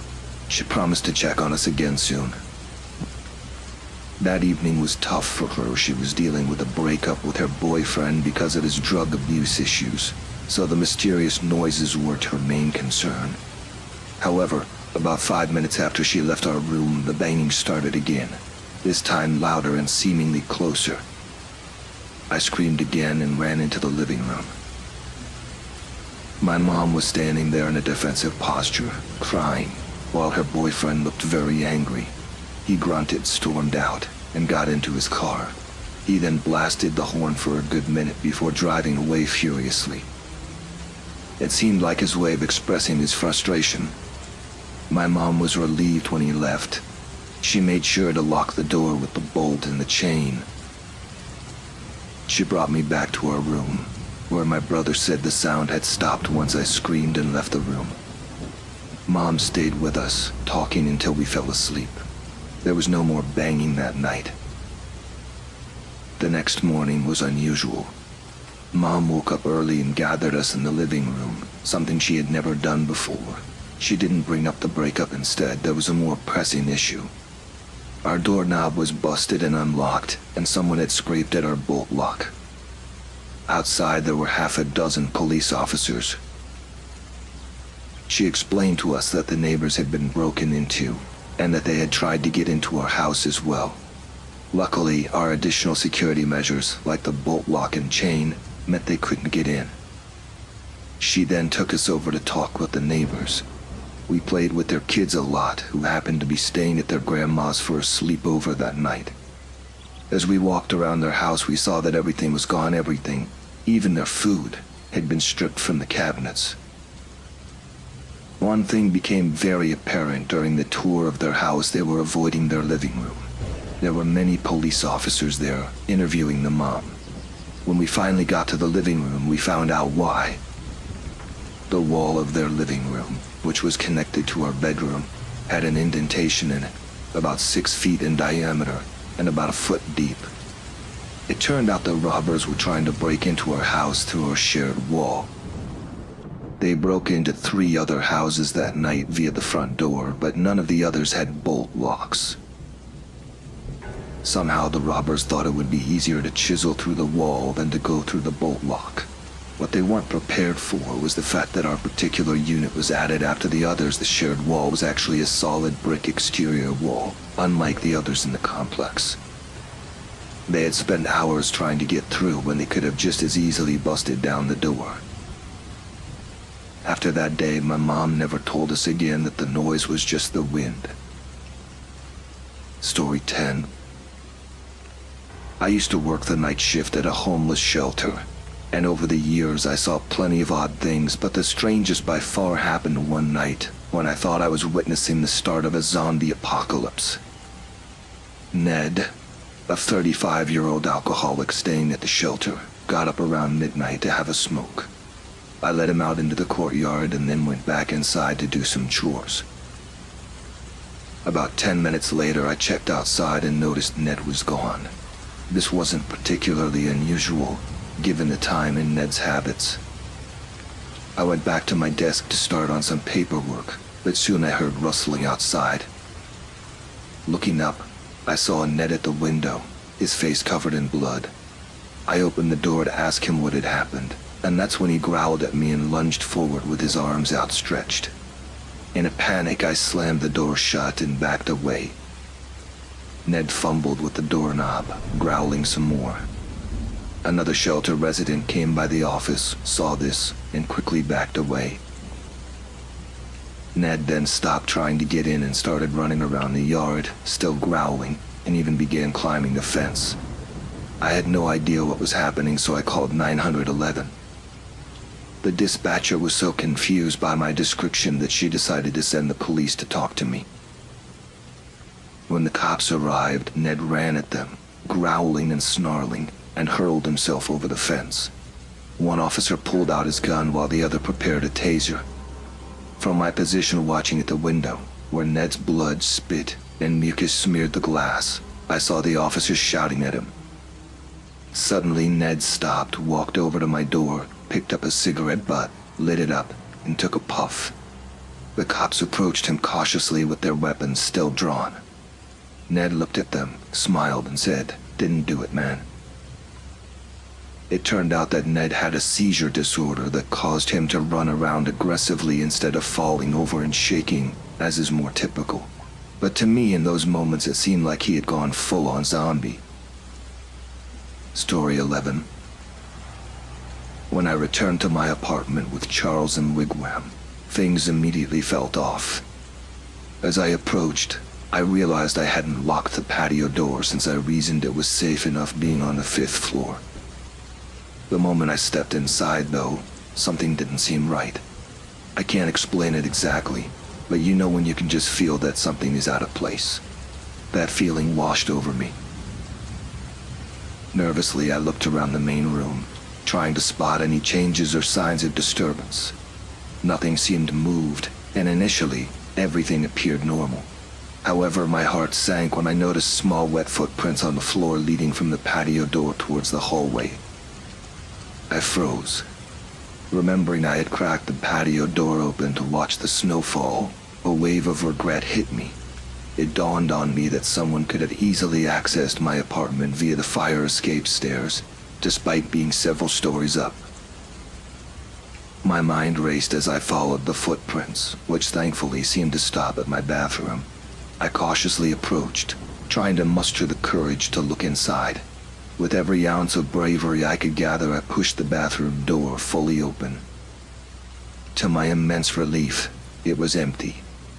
The realization then hit that the footprints could have been left by Charles or Wigwam when we first came in, as they might have gone unnoticed while I was distracted with locking the door. Still shaken, I double-checked every nook of the apartment and found nothing else amiss. No signs of forced entry, nothing stolen, and most importantly, no one inside. I decided then and there to never leave any doors unlocked again, regardless of how safe I felt or how brief I expected to be gone. It was a jarring reminder that my sense of security could be misleading and that precautions are necessary, even in the seemingly minor details like locking a door on the 5th floor. From that night on, I made sure to secure the patio door every time, reaffirming my commitment to the safety of myself and my dogs in our new home. The moment my dogs started growling at the large chest in the living room, my heart skipped a beat. It wasn't until I saw a pair of eyes peeking from under the chest lid that I truly grasped the horror of the situation. Frozen in shock for a brief moment, I quickly regained my composure and calmly backed towards the front door, opened it, and told my dogs we were going outside. They sprinted out, and I didn't hesitate to follow, leading them straight into the car. Once inside, I locked the doors and dialed the police. The police arrived in less than 5 minutes. I watched anxiously as they entered my apartment. It wasn't long before they emerged, dragging a 40-ish-year-old man in handcuffs. The reality of my situation began to sink in as the officers explained that this man had been watching me since I moved in.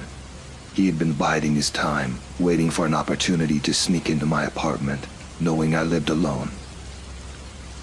To my horror, they found he was carrying a fanny pack equipped with a pocket knife, needles, ketamine, and shockingly, a picture of me from the day I moved in.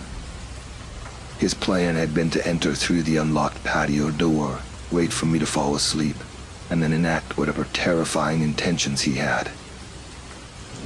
The next few days were sleepless. Every little sound made me jump, haunted by the thought of what could have happened, and the fear that he might somehow find a way to come back, despite being in jail. The reality that I had narrowly escaped a potentially life-threatening situation was chilling. I was profoundly grateful for the instinctual behavior of my dogs and the quick response of the police. The situation took an unnerving turn that morning in bed with Johnny when I received a Facebook notification that my account had been logged into from a new location. The IP address was traced back to Chris's hometown, which instantly sent my heart racing. What was happening here? Why was Chris or someone in his town accessing my accounts? Immediately, I took action to secure my account. I changed my Facebook password without delay and made sure to take a screenshot of the notification for evidence. This wasn't just a one-off incident, it was becoming a pattern that involved both my social and professional spheres. Later, I took some time to reflect on the implications of these breaches. My OKeep-It account being accessed and used to view Johnny's and Chris's profiles was creepy enough. But the Facebook login was a direct invasion of my personal, more secure space, suggesting whoever was doing this had more than just a fleeting interest or a prank in mind. Given the repeated security breaches and the connection to Chris's hometown, I couldn't shake off the unease that perhaps Chris himself might be involved. It was a disturbing thought, especially considering our professional relationship and the impression he might see me as more than his boss. This added a layer of discomfort to our daily interactions, and I found myself more guarded and observant at work. The following Monday, I decided it was necessary to involve more stringent security measures. I opted for two-factor authentication on all my accounts to provide an extra layer of protection. I also considered the potential need to involve it at work or even legal advice if the situation escalated further. Sharing the incident with Johnny, we discussed how to handle the situation moving forward, especially regarding our interactions with Chris. We agreed on the importance of being cautious both online and offline, maintaining privacy and monitoring any further unusual activities. Though I hoped the password changes and additional security measures would put an end to the unauthorized access, the fear that someone out there had targeted me specifically was a chilling reminder of the vulnerabilities we all face in the digital age. The situation with Chris was becoming increasingly unsettling. The string of coincidences seemed less like chance and more like deliberate targeting. The late-night text from Chris on the 4th of July, just as Johnny and I were grappling with the possibility of him accessing my accounts, felt like a taunt. Johnny was convinced it was Chris, and the pieces were starting to fit together in a way that left little room for doubt. Working closely with Chris under these circumstances was challenging.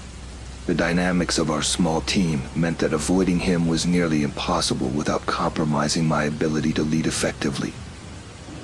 I had to maintain a professional facade while internally struggling with the fear and anxiety his presence caused. Chris had a history of inappropriate behavior, especially noticeable when alcohol was involved.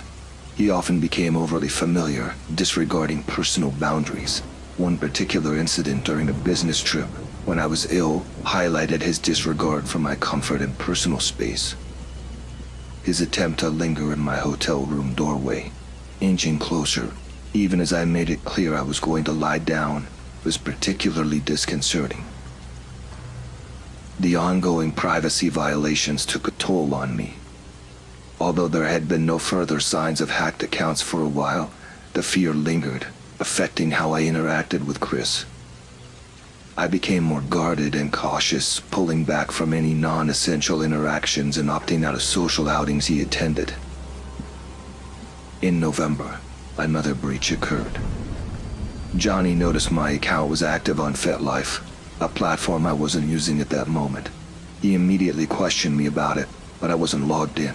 This was no longer just a violation, it was becoming a distressing part of my daily life, something normal. Unexpected yet deeply violating each time it happened. Given the escalating nature of these incidents and their profound impact on my well-being and job performance, it became clear that more decisive action was needed. I had to consider more serious steps, perhaps involving its security at work to monitor any unusual activity that could link back to Chris, or even discussing the situation with HR if the evidence suggested he was indeed behind these breaches. Ignoring the problem was no longer an option. It was crucial to address these breaches not just for my safety, but for the integrity of my professional environment. This hacking situation is extreme. No one outside my circle of FetLife friends should know about my account, especially not coworkers. Yet, someone accessed it, along with faceless nude photos of me. After reaching out to FetLife, they provided the IP address of the last login, which matched the one from a recent Facebook hack. I can no longer dismiss this as mere coincidence, but proving it's Chris is tricky since all I have is an IP address and a gut feeling. I can't just present this to HR, and involving the police might complicate things if they contact my employer. I've started to monitor the login history of any account that tracks it, including my bank account, and discovered an iPhone logging into it daily. I don't own an iPhone, but Chris does. This realization hits hard, it's really happening, and I'm at a loss for what to do.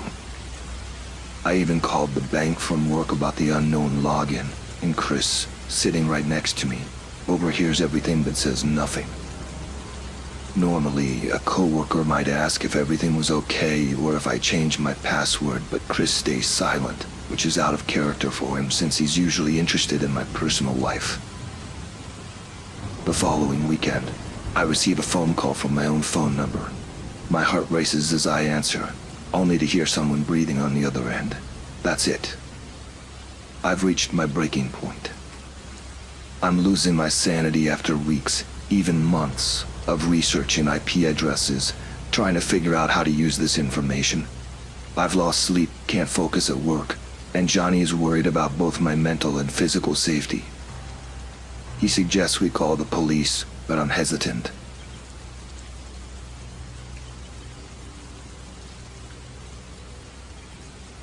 At a dead end, I reluctantly decide to involve the police.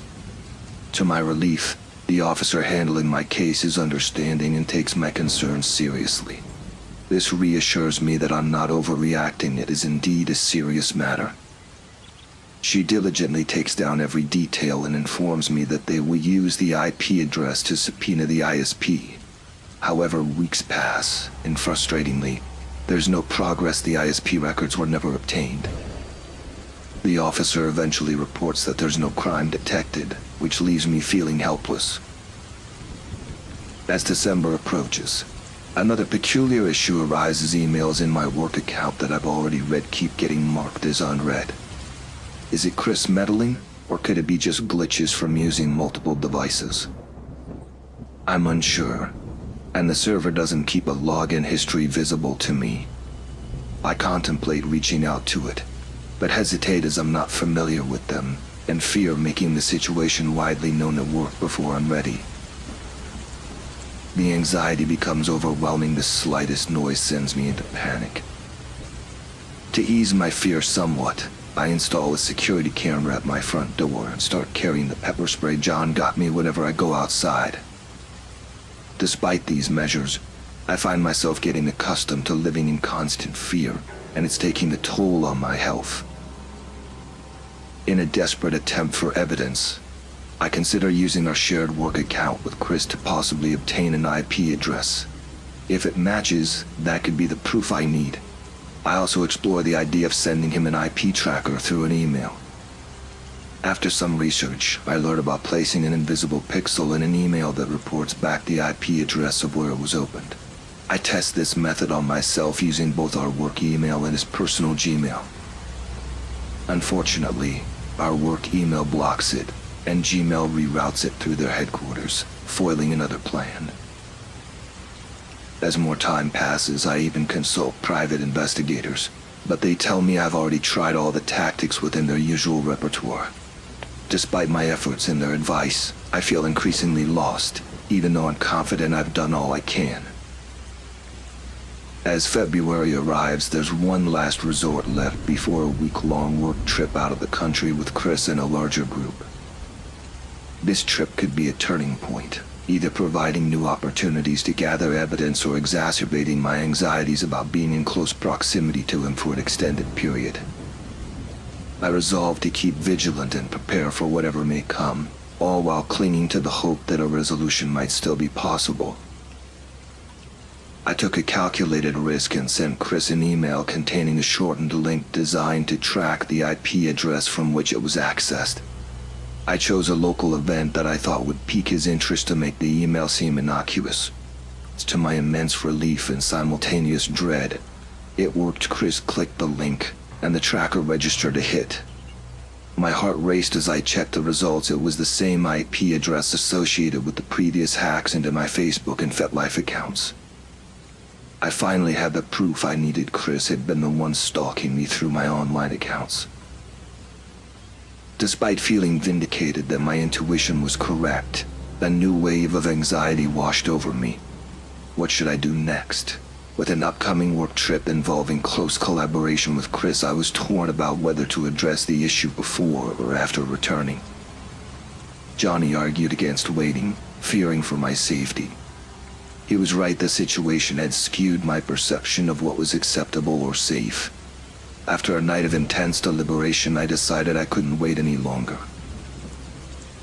The next day, I texted my boss, Jay, requesting a private lunch away from the office, an unusual move that alarmed him.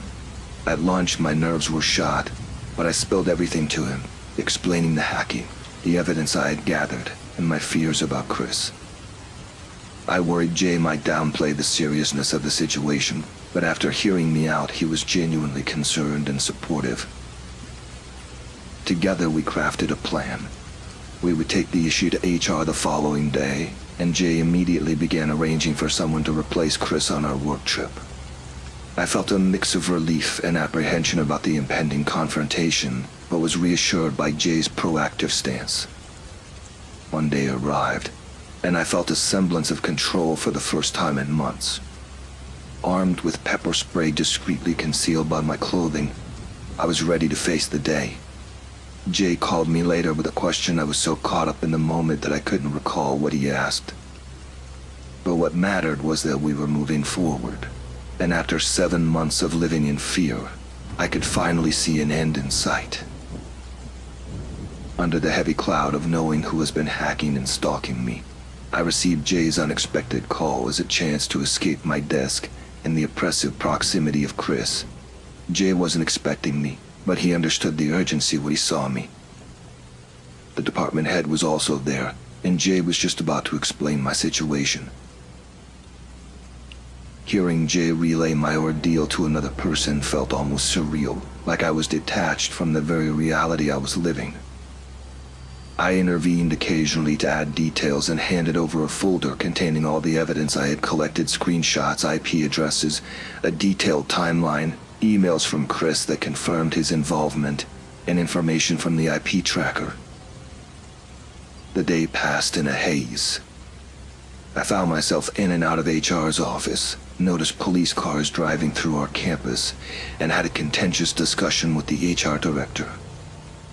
He was skeptical, unable to see the clear connection between the emails sent to Chris's Gmail and the Chris who worked alongside me. Frustrated, I dug through my work email and found an email Chris had sent to my work account from his Gmail. Finally, concrete evidence that even our HR director couldn't dismiss. As the clock neared 3 p.m., anxiety churned within me. If I kept leaving my desk, Chris would surely start suspecting something was amiss. Speaking to HR was out of the question. Chris could overhear. Suddenly, Chris approached me, thrusting his work phone uncomfortably close to my face, showing an HR invite for 4 p.m.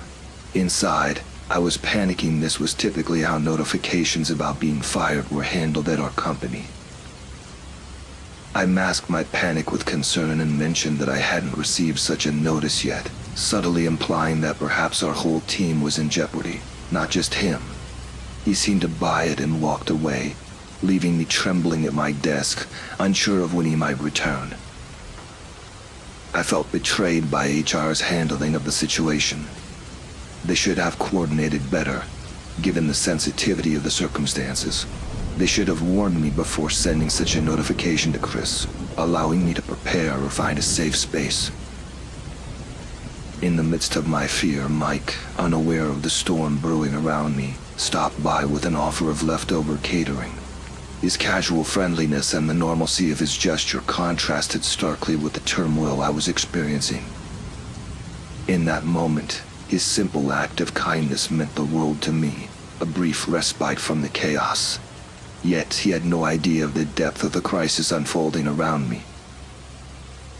The turmoil of the past days had etched itself across my face, and Mike could tell something was wrong.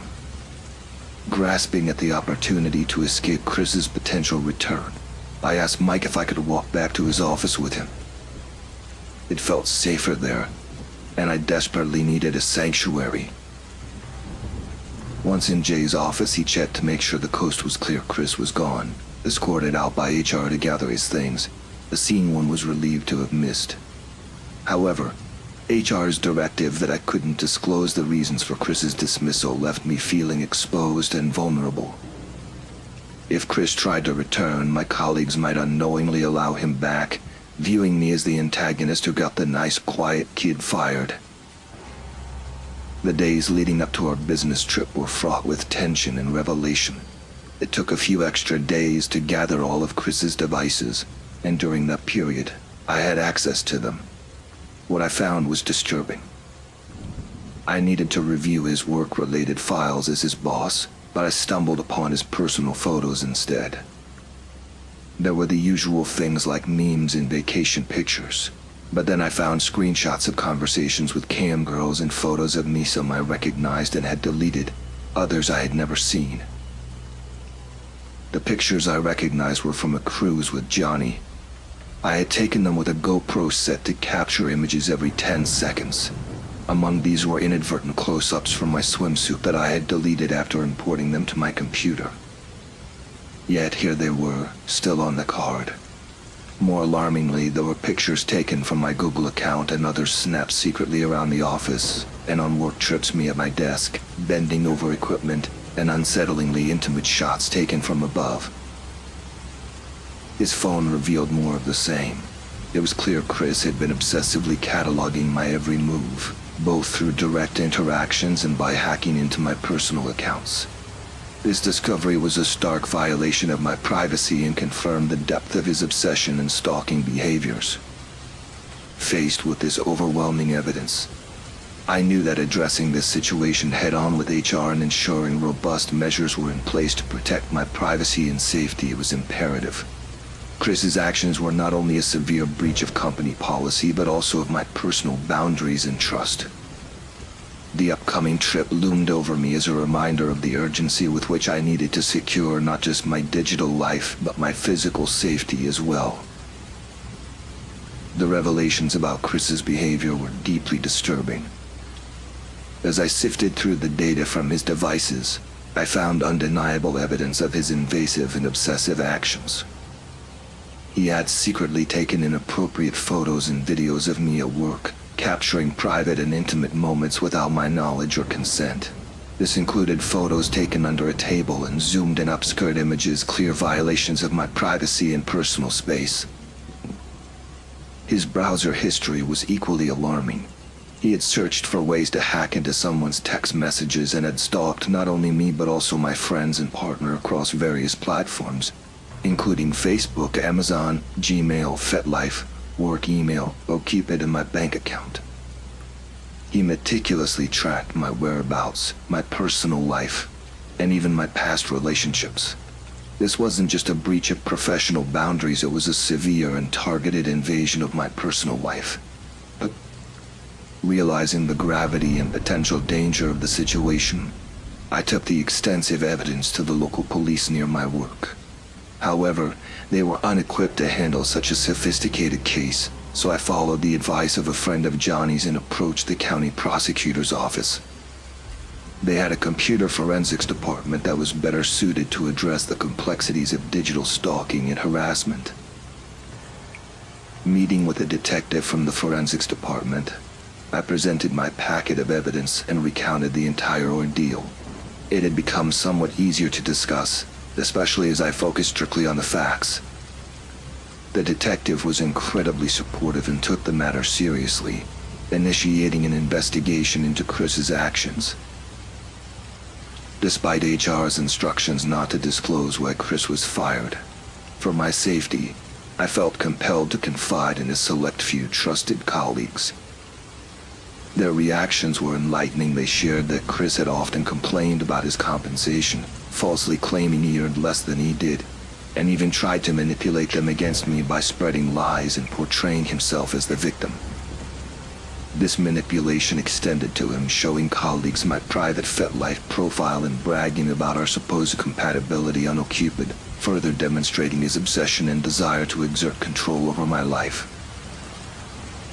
These conversations with coworkers revealed the full extent of Chris's deception and manipulation, painting a picture of a person who craved power and control, going so far as to catfish and gaslight those around him to maintain his fabricated narrative.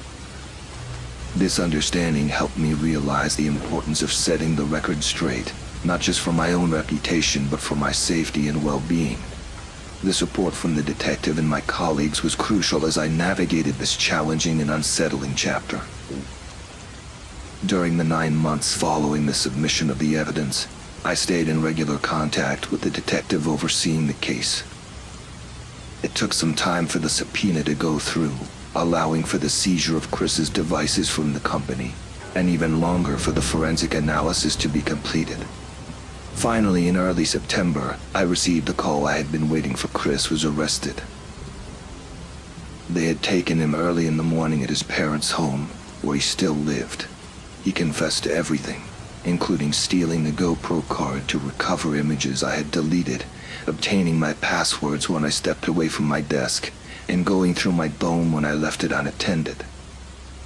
Imagining the scene of his arrest, his family's shock at discovering his actions, and him facing the consequences of his behavior without the shield of anonymity provided by a computer screen was surreal. I was on vacation when this unfolded, and by the time I returned, news of his arrest had already spread. Coworkers began sending me links to the county prosecutor's PR page, which detailed Chris's arrest, complete with his mugshot. Questions and expressions of disbelief came pouring in. Didn't you work with this guy? What a creep. It was a public vindication of sorts, as the truth of his actions came to light. When his final court date arrived 9 months later, I collaborated with the prosecutors to decide the best course of action. While Chris arguably deserved jail time for his crimes, I decided against pursuing a lengthy trial. I opted for a probationary sentence, which would avoid the uncertainty and stress of a trial and could potentially let him off without any consequences. The terms of the probation were strict 3 years of no contact with me, 3 years of mandatory sexual offense counseling, and regular check-ins with the probation officer. This arrangement ensured he received the counseling he desperately needed and kept him under supervision without draining more of my time and emotional energy. Story 12. That night, with the house feeling more eerie than usual due to its secluded setting and our heightened nerves, my friend's scream sent chills down my spine. She was adamant that she saw a man peering through the side window, a terrifying thought given our second-floor location. I was skeptical at first, considering the height of the room above the ground, but her fear was palpable. Seconds later, the atmosphere intensified when our dog began barking aggressively downstairs. This wasn't his usual alert. It was frantic, as if he were chasing something or someone around the house. Our home's position, nestled against a steep hill and surrounded by dense forest, often attracted wildlife to our deck, but this felt different. Despite trying to rationalize his barking as being caused by an animal like a possum, I couldn't shake off the uneasy feeling. The tension peaked when the dog shifted his barking frenzy to the front door. Alone and scared, I felt the need to do something, anything, to protect us.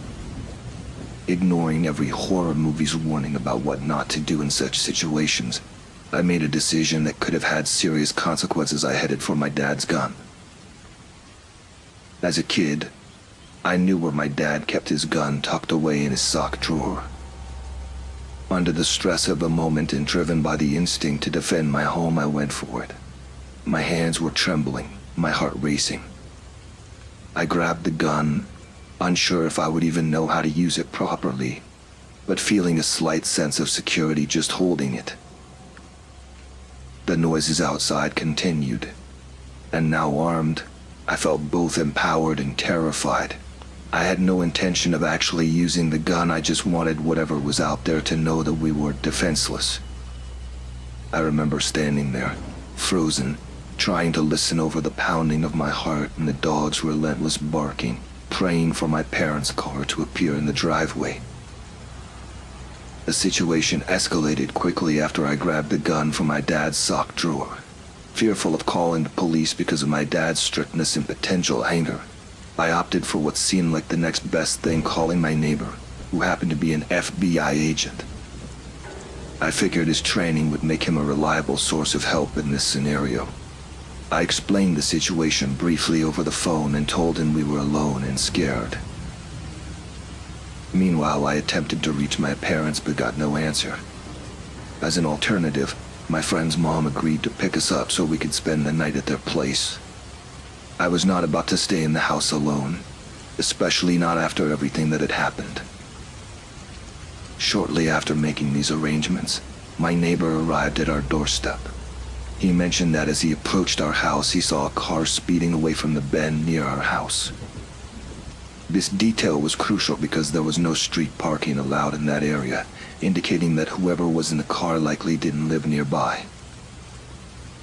With our ride on the way, I hastily wrote a note, locked up the house, made sure my dog was safe, and left with my friend and her mom. The next day, the reality of the situation hit hard. My dad was initially furious, believing that my friend had fabricated the whole story for attention and that I had overreacted. However, the mood changed when our neighbor came over the next day to inspect the yard and pointed out some suspicious holes under the window next to the chimney. This was the evidence needed to shift my dad's perspective. He suddenly took the situation very seriously, starting to inventory our belongings and inspect the house more thoroughly.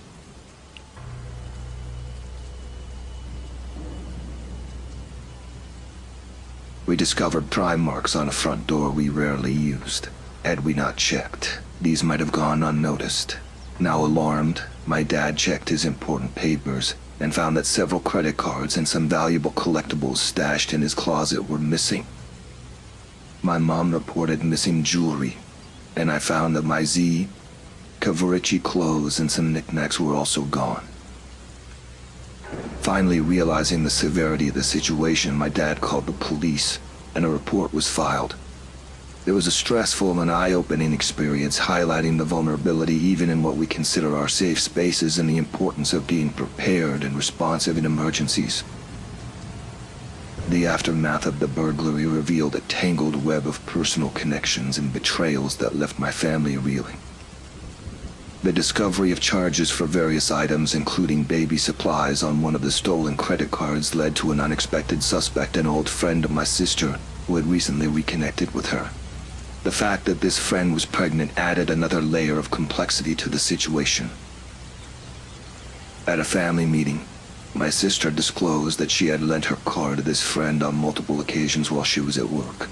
With this information, my dad took decisive action. He had my sister call her friend and confront her about the situation, offering her a chance to confess to the crime in exchange for not pressing charges.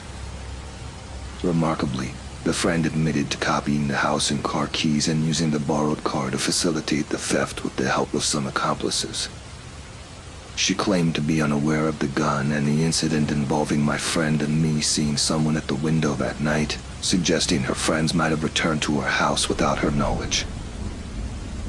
While the girl herself seemed to have avoided serious legal consequences due to her cooperation and perhaps because of her condition, several of her accomplices were not so fortunate and were arrested. In response to the breach of our family's security, my dad implemented several changes around the house. He changed all the locks, installed a keypad on the garage to enhance security, and driven by a mix of anger and a desire to protect his family, began setting up various booby traps around the house. One of these traps involved duct taping razor blades around the doorknobs, a hazardous measure that almost resulted in an injury to me one night when I was sneaking in. This incident underscored the intense emotions and sometimes extreme reactions that can follow such a violation of personal and home security. It was a stark reminder of the lingering impact of crime on a family and the lengths to which people will go to protect their home and loved ones. Story 13. Working on a remote mine site that had recently ceased production due to plummeting resource prices, I found myself in an eerie setting that was unsettling even during the day. The site was about an hour and a half from the nearest town, amplifying the isolation. During my night shift as the only security medic and notably, the only woman, I stationed myself in the gatehouse, which was devoid of basic amenities like a toilet, forcing me to trek across to the adjacent administration building whenever needed. One night, around 3 a.m., while settled at my desk, I noticed movement from the corner of my eye. A figure was approaching the gatehouse down the access road. My instincts kicked in, warning me of something amiss. I quickly emailed the powerhouse to let them know someone was at the gate and to check in on me shortly. As I opened the service window to address the visitor, he disappeared when he was about 20 meters away. Startled, I locked everything and called for backup from the plant, not fully disclosing what I saw. The man who came to assist could see I was visibly shaken. Upon explaining what happened, he nonchalantly mentioned that it was just Dave, a guy who had died in the crib room, a common area on site years ago. I was skeptical and a bit freaked out, so I did some digging and found that indeed a man had been shot nearby years ago and had died in our crib room after being brought to the site for help. Following that night, I decided not to use the bathroom during my shifts, avoiding the need to walk through the desolate and spooky buildings. I also made sure to close all the blinds during my shifts. The experience was unnerving enough that when I returned from my next rotation, during the day shift, I was informed by the night shift medic that they would no longer schedule me for night duties. He didn't elaborate much but mentioned that he, too, had seen Dave, and advised simply shutting the blinds to avoid encountering him. Story 14. Once my dad shared a story about a night when his friend got too drunk at a nearby bar. He called my dad at 2 a.m., asking if he could walk over and crash on his couch since he was too inebriated to drive. My dad agreed and informed him that the front door was unlocked. The next morning when my dad got up for work, his friend was nowhere to be seen. My dad thought he might have caught a ride home or found another place to sober up. However, when he stepped outside, he noticed 3 police cars in front of his neighbor's house. It turned out that his friend had mixed up the houses, entered the neighbor's home, stripped naked, and fallen asleep on their couch. The neighbor's children discovered him there the next morning. My dad vouched for his friend's mistake, and the neighbors decided not to press charges, especially since they had recently lost a friend to a drunk driving accident. Story 15. I met a guy at a nightclub when I was 18. He was in his early 20s, friendly and good-looking. We exchanged numbers, and although nothing unusual happened that night, I was open to seeing him again. About a week later, after some texting, we met for a drink. He offered to pick me up, but since I didn't know him well, I opted to meet him at a hotel entrance near my home. We went to a pub, but I had plans later, so he only stayed for an hour before dropping me off to meet my friends.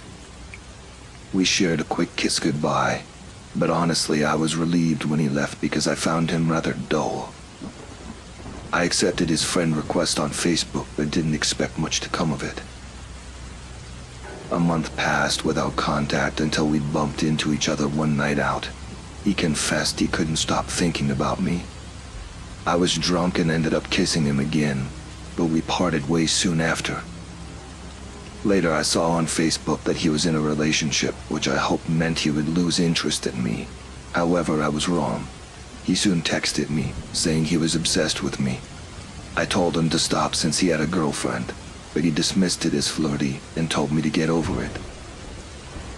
For the next 6 months he would text every few weeks, sometimes sending extremely graphic descriptions of what he wanted to do to me. I had deleted him from Facebook by then, and repeatedly asked him to stop. Occasionally, he would also send naked pictures, despite us never going beyond a kiss. About 10 months into his relationship, while on holiday with his girlfriend, he texted me, wishing I was with him instead of her. Each time I rebuffed him, he would become annoyed and claim he never wanted to speak to me again. But inevitably, less than a month would pass before I received another inappropriate message or photo. The situation was becoming increasingly uncomfortable, and all his messages, which I could have ignored, were now a constant unwanted intrusion into my life. The ordeal escalated one night when I was alone at home, with my parents away on holiday, a fact I hadn't shared with anyone. Around 1 a.m., my phone rang, and it was him. I immediately hung up, but the texts started coming in right after. "Hey, let me in. I'm outside your house." "No, you're not." "Leave me alone." "I am. I know you're alone." "Let me in." He then described explicit things he wanted to do. "You're wrong. You don't even know where I live." "I do. I'm outside your house. Jerome is the one with the rope curtains." He was right about the curtains, which unnerved me, but I insisted, "No, it isn't. You've never been to my house. I picked up the first time we went out from somewhere about a 10-minute walk away. You've never been here." I checked my window, but saw no one. His next text read, "I just saw your curtains move. Let me in." Panicking, I turned on all the house lights, hoping it might deter him. His immediate response was, "You just turned the lights off." "I know you're there." I was terrified and started crying. Finally, I texted back, "Leave right now, or I'm calling the police. If I ever see you, hear from you, or have any contact with you again, I will call them." His reply was dismissive. "You don't need to be a witch about it. I'll go." Thankfully, I never heard from him again, but the entire experience, which stretched nearly 2 years from just one brief date, left me deeply shaken. To this day, I still feel anxious whenever I see someone who resembles him. It's chilling to think he might have been watching me long enough to know where I lived and that I was alone that night. The possibility that he had been following me looms large, a stark reminder of how vulnerable I had been to someone's obsession.